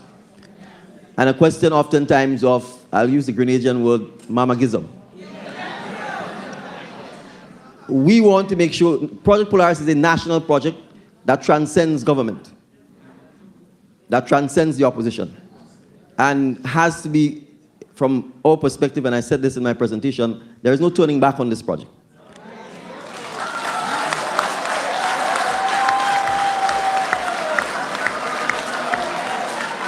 Now, we could have taken the decision to have the groundbreaking a lot later in the year, but I know what that would lead to. It would lead to those naysayers thinking this is a political gimmick because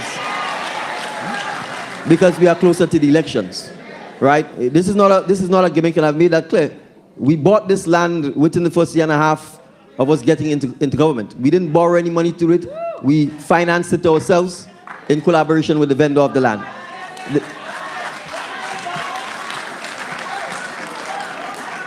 The land was available for purchase almost 12 years before, and we didn't do so. So it's important to emphasize that while in a classic sense, if it's a house or a small project, you'd probably break ground and then immediately after all of the heavy equipment and so on will roll in. This is a far more sophisticated project that has, as I said, national implications for ensuring that we can continue to get the support. And I'm going to emphasize this. When you're a small developing nation, that's the truth. People doubt the country's ability to take on and deliver transformative projects like this.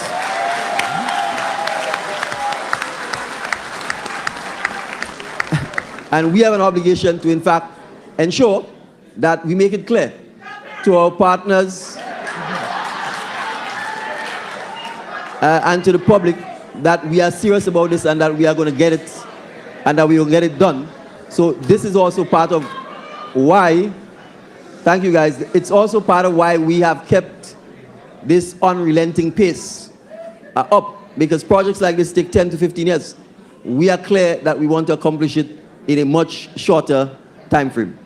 Thank you. Yes, sir. Good afternoon, Mr. Prime Minister. Good evening to the table. My name is Simeon Francis from Las Vegas, St. David's.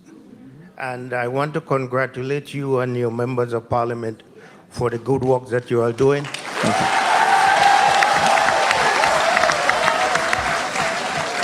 And continue planting seed. It will bear fruit in good season. Now, I remember hearing you sometime saying that you would need people for doing coding, which in the computerized world. Now, I thought of it, and I had a conversation with my son. And he is a coding specialist. He has his bachelor degree. And I'm standing here today to ask you to accommodate him in your building process. And I have in my hand some documents.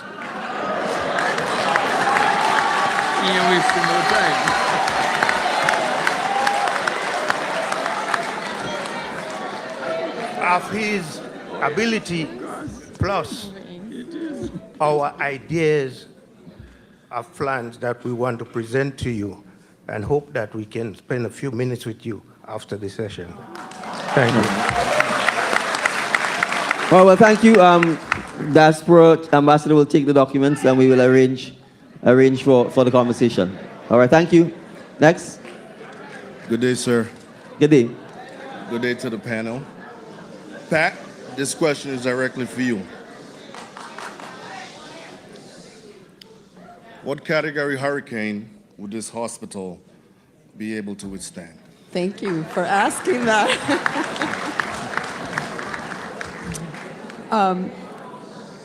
So it so happens that our firm has been deeply doing research about how to really lead by example on extreme events. I sit in the Miami studio of Perkins and Will.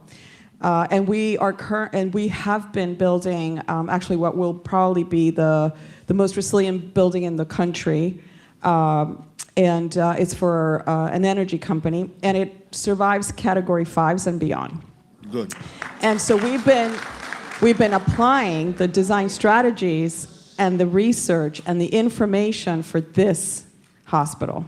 So this will probably be a structure that survives Category 5 or more. This is about designing a smart way. You don't have to pay more. You don't have to make it more complicated. It's about the technology that we have available today in the building industry to analyze structures and design them at a certain height with certain shapes that become extremely resilient. So this is about smart designing, not necessarily over-designing. Okay, so that's perfect. I love that answer. Jonathan is not here, so I'm going to ask you. We have beautiful renderings. The buildings look lovely. The BMS system, are you involved in that? We will be having those kind of conversations as the project progresses, right? Okay. Because infrastructure and systems, building systems, are part of the sustainability and resiliency of a project, right? And let's talk about resiliency also in terms of saving lives. So we're doing a hospital. So this is about sustaining business. So yes, we will have systems that allow for this water conservation,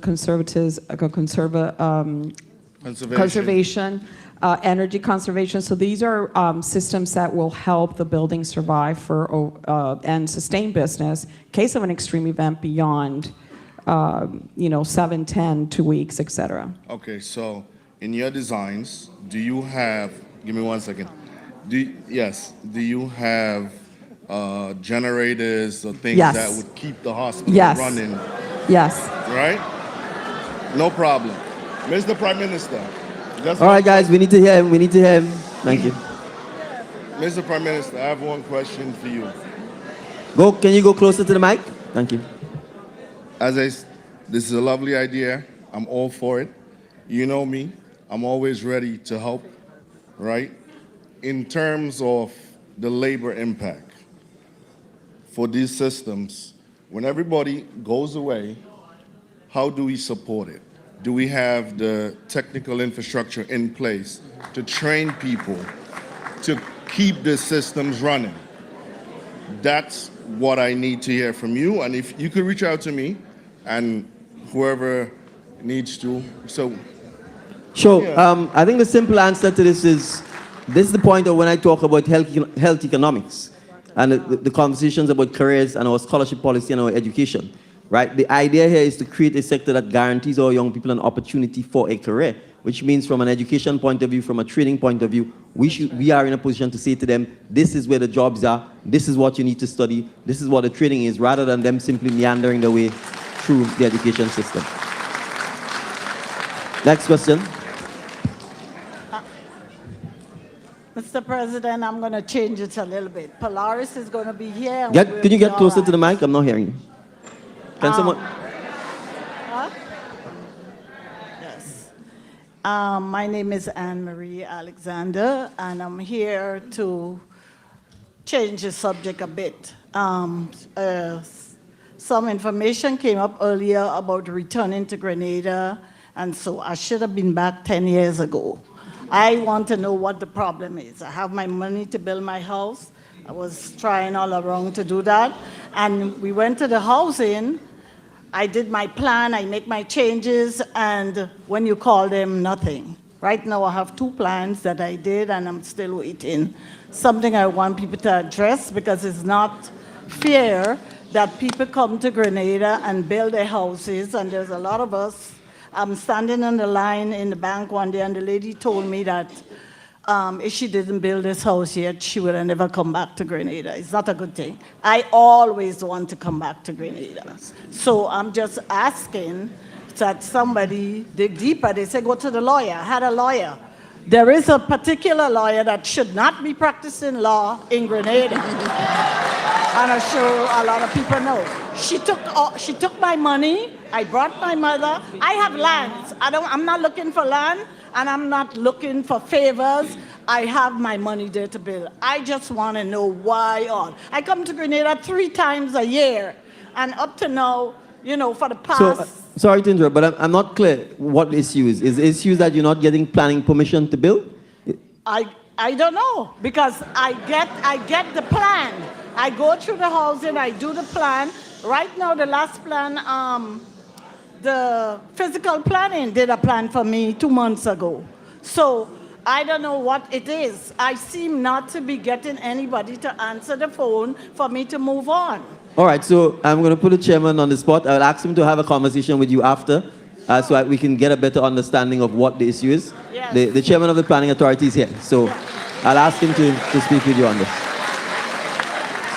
All right. In the interest of managing time, we will only take questions from the 4 persons who are standing because we have to be out of here absolutely by 7:30, which means by 7:15 we need to wrap up to be able to clear the building.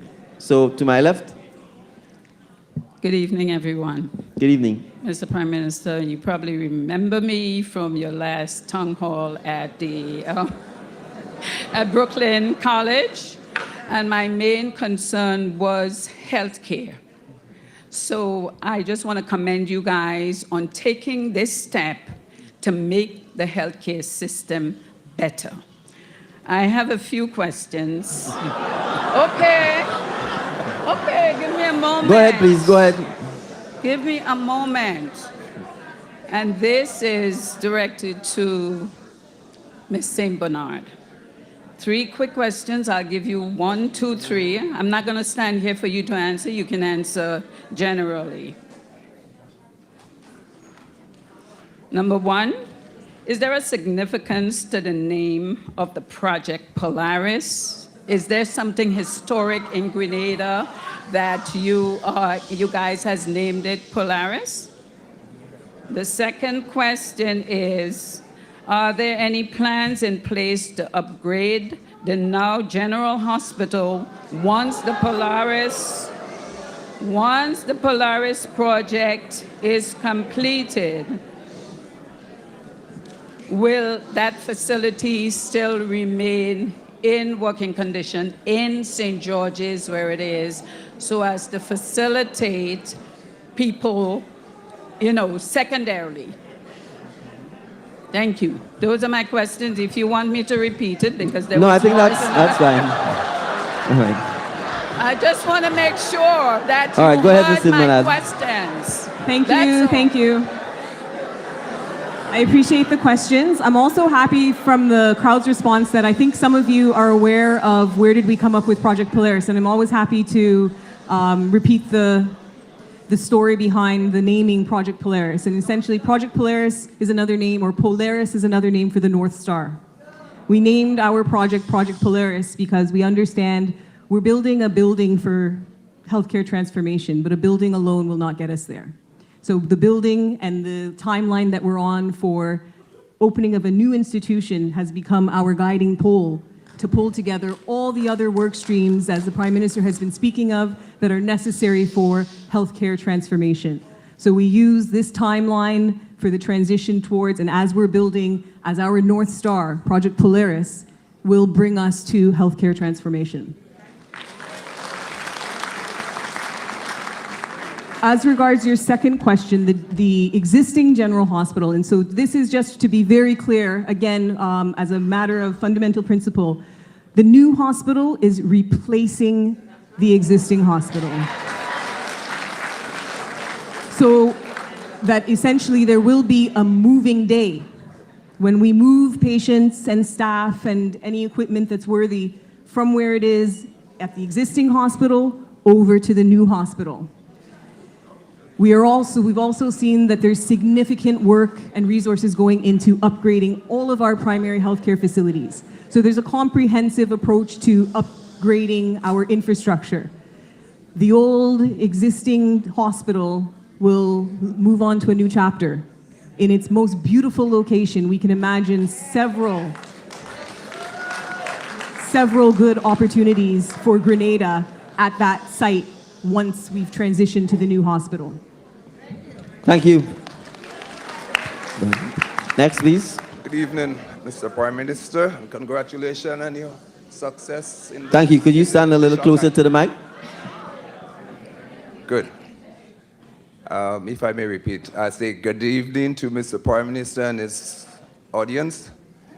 Congratulations to you on the 5 years of your success. Not impossible success. What I'm about to say here now, I have been visiting Grenada for the past 3 or 4 years. I don't know if you know about that. You should. But in any case, we'll get to that. My question, and directed to Mount Sinai. In your project,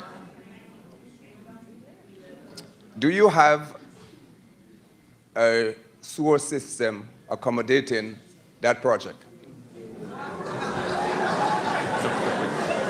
So I will. Let me All right, rephrase. guys, we have to manage the time. We'll have the response. Let me rephrase. Thank you. Let me rephrase. That's it. Let me rephrase this. It's really a sewage. Thank you. The question has been asked. The question has been asked. The representative of Perkins and Will answer.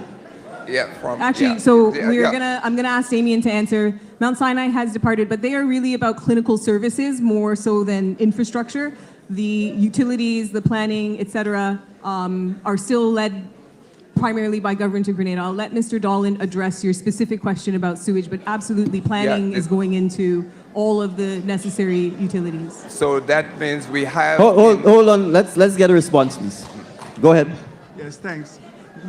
Long story short... Damien, you need to be closer to the mic, thanks. Long story short, yes, as part of this whole medical city, we are looking at 3 areas, obviously water, energy, and waste management. And there's a complex waste management strategy, and in terms of how we actually make sure that we deal with waste, in terms of biological waste, but there's going to be other hospital-generated waste. So that is, we're working with solid waste, NAWASA, and the hospital staff, as well as other experts.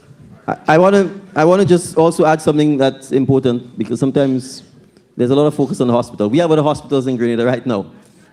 So for example, in Maribo, we are working with the Caribbean Development Bank, which has financed a project for us.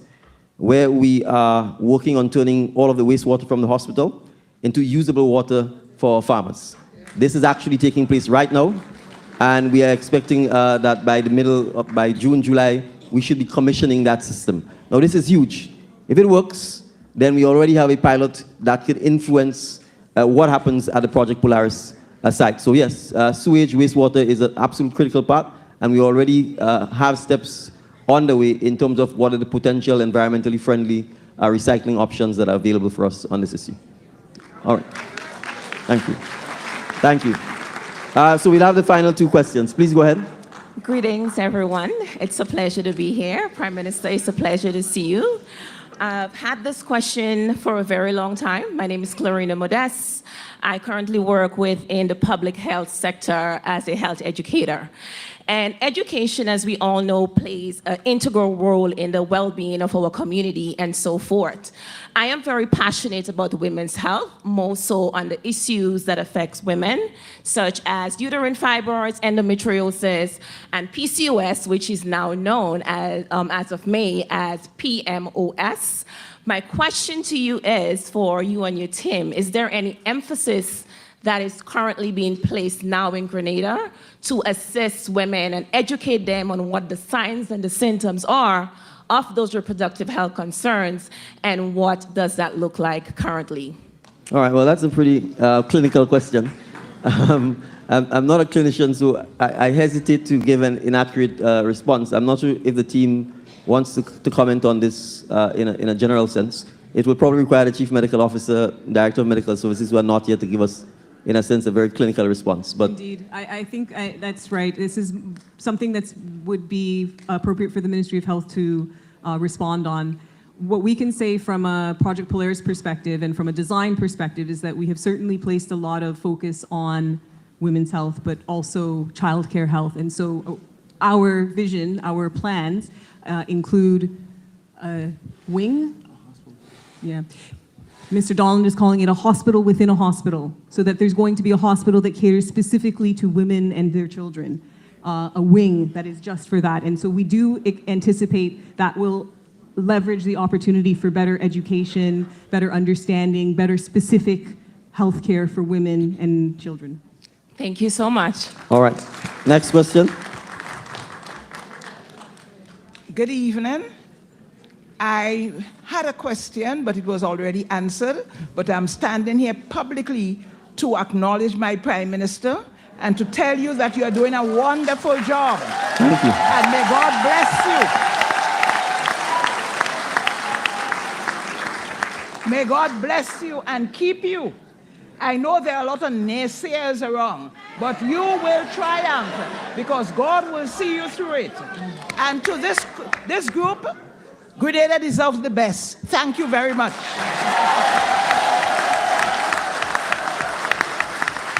All right, final question, and I will ask Ms. Carol Antoine to stand by. Ms. Antoine. So final question, please. Thank you. Good evening, Minister Mitchell, and our lovely panelists and the congregation here. My name is Camille John. I am the Miss Grenada USA 2017 second runner-up. Congratulations. Thank you. I am also a well-known soca artist here in the New York community, representing Grenada, Carriacou, and Petit Martinique internationally. Many of you would have become familiar with me as the wife of Damien Clouden, the gentleman who had fell off of the roof in Carriacou back in 2024. We have a survivor here with us today. Damien, if you want to stand up so that they can see you.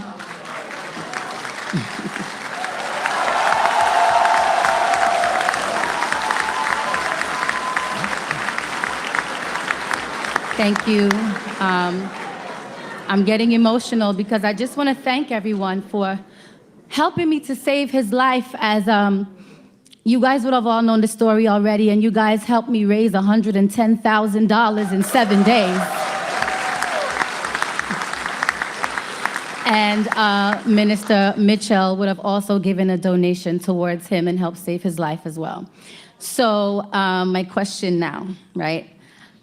Being a music artist, I'm American born, by the way, And here in the United States of America, we have this big multi-billion dollar entertainment industry that we know pumps a lot of revenue into many other things in the country, right?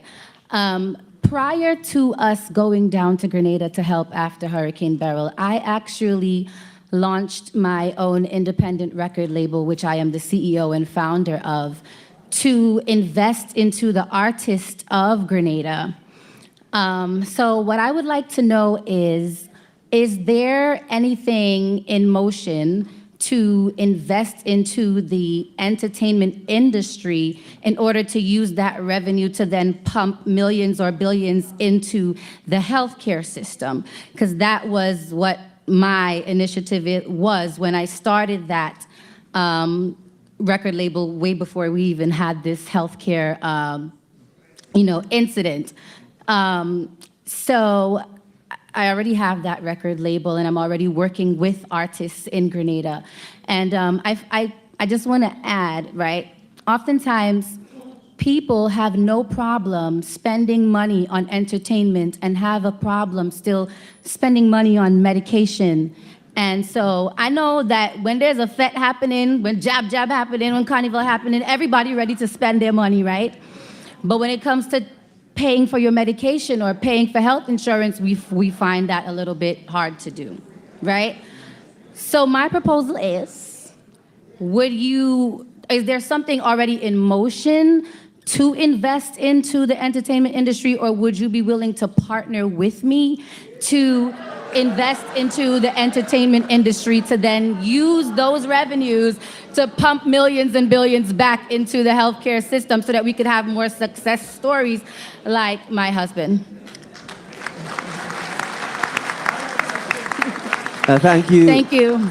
Yes, thank you very much for, I think, the context and, in a sense, the miracle that is your husband's story. And I think for all of you would have known of the story and who've contributed towards making sure that he's here today and that they're here today as a family. I want to say thank you. I think it's a very good note to end on. And a short response to your question is yes to both. We have, just as we're treating with healthcare, when it comes to the creatives and the creative economy, we've been very deliberate and strategic in terms of supporting all our artists, not just, in a sense, musicians, but painters, and anyone else who's into the creative sector. We've created the Grenada Office of the Creative Affairs.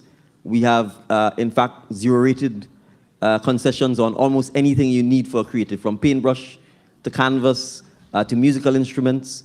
There's extensive training going on in terms of intellectual property so that the success of Grenada's music is not by accident. We are funding a lot of the studios where the musicians can actually engage in voice training, where they have greater access to production equipment. I'm actually opening on Thursday in St. David a music school where we've actually built and refurbished a community center, and we're equipping it with musical instruments because, in a sense, I think in the words of Marcus Garvey, your culture is the highest expression of your humanity. And so we absolutely understand the importance of the value in financial terms of the creative sector.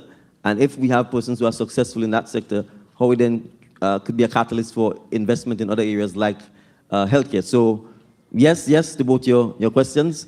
And I think there's an opportunity for us to speak with you and the Grenada Office of the Creative Affairs to see how we can partner. And therefore, on that good story, I want to invite Ms. Carol Antoine, whose job it is to say thank you. But before I do so, clearly on behalf of myself, on behalf of all of the panelists, Ambassador Jackson, our Consul General, everyone who's helped to make this evening's town hall a resounding success. I certainly want to say thank you very much. I think we all know there is the diaspora and then there's the New York diaspora. So thank you very much, ladies and gentlemen. Thank you.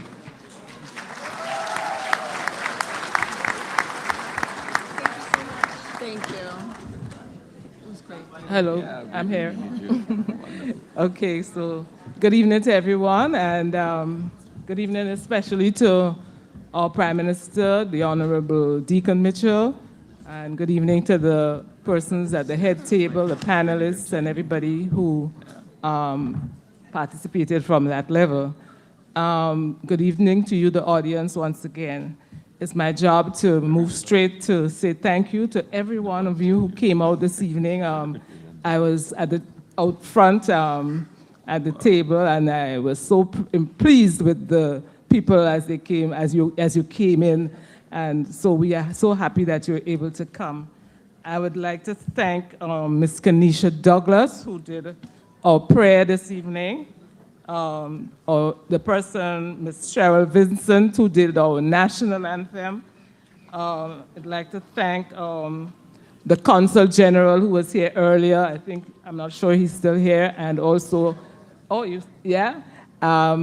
Consul General, thank you for coming by and for helping us to clarify how we should use our passports. That part I heard. And also, I'd like to thank Ambassador Jackson. This is the second time I'm meeting you in a few days. Thank you very much for coming and giving your remarks. I'd like to thank Ambassador Forrester. Mr. Forrester, thank you very much for updating us. Now I think I want to come home for Diaspora homecoming. I think I want to do that. And also I'd like to thank Ms. Andrea St. Bernard, Project Polaris sponsor. Thank you to the team, the panel, all the members of the panel, the Mount Sinai team,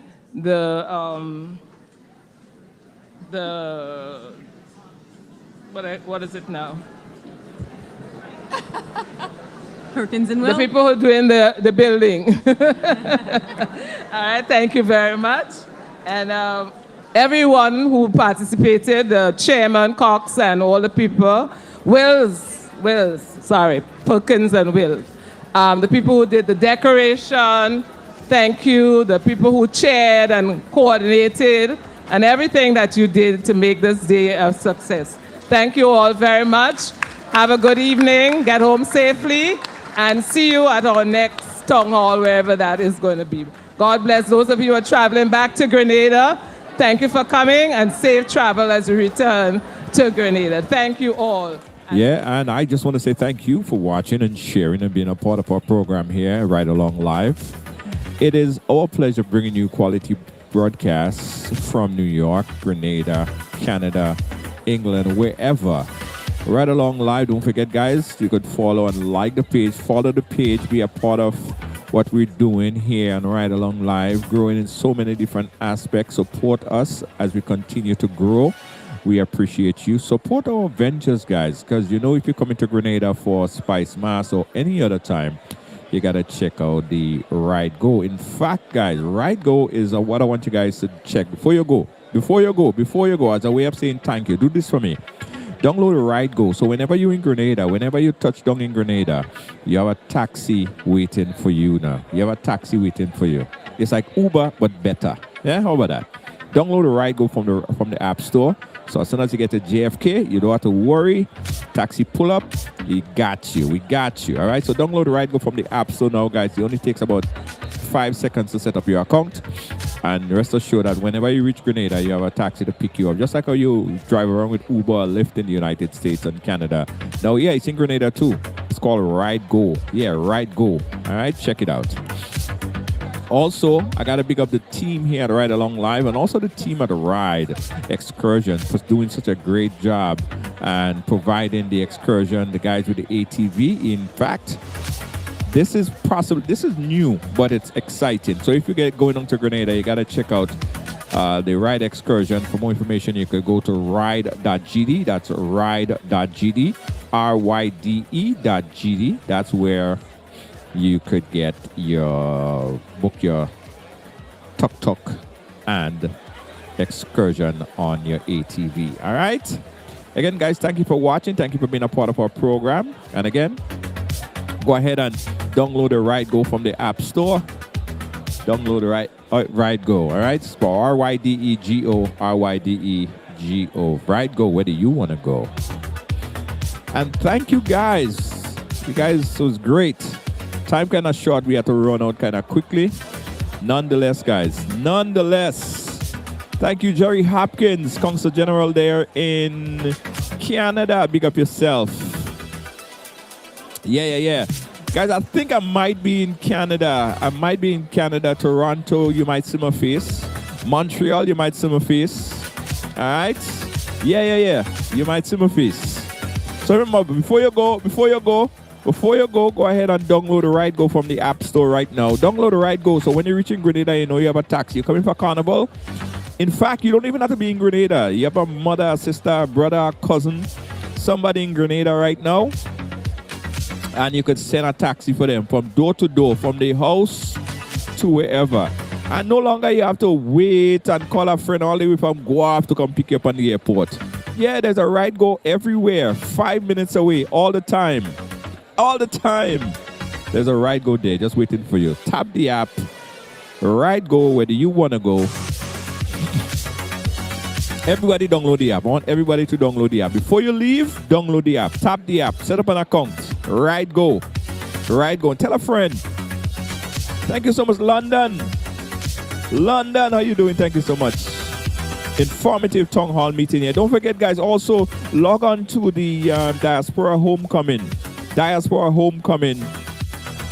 website and register at Diaspora Homecoming.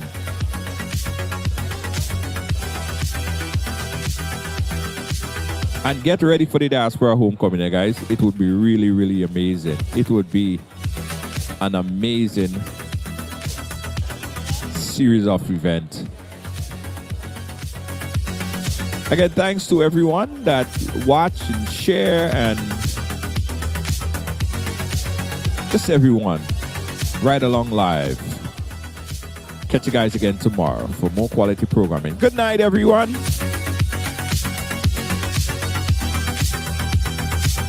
Yeah, 999. What boy? Yeah, what boy? What boy? The sun is hot, the breeze is slow. I need a ride. Where do I go? Ride Go. Yeah, that's the name. Island roads will never feel the same. Tap the app, just one click. Hopping fast, it's real quick. Ride Go. Where do you wanna go? To the beach, to the street, let the island flow. Ride Go. The good vibe show, fastest growing ride, everybody know. Ride Go. Where do you wanna go? To the beach, to the street, let the island flow. Ride Go. Let the good vibe show, fastest growing ride, everybody know. Where do you want to go?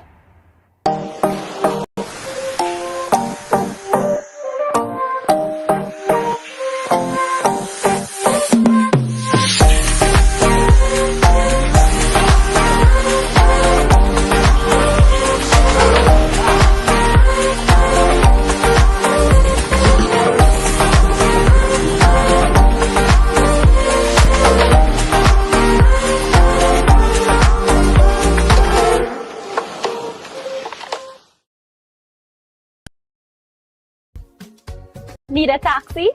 Download Ride Go from the App Store. Tap the app. There's a new way to move in Grenada. Ride Go. Ride Go is here.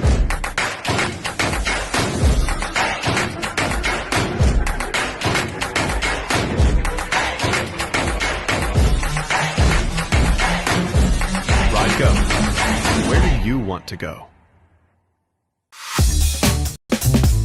Hi, I want $10 on Playway, $20 backup on Pick 3, and cash for each, please. Okay, are you adding multi-X to your bet? Yes, multi-X, all of them. Smart! Best value bet. Backup and multi-X, you cannot go wrong. Don't matter the bet, multi-X all of the daily games.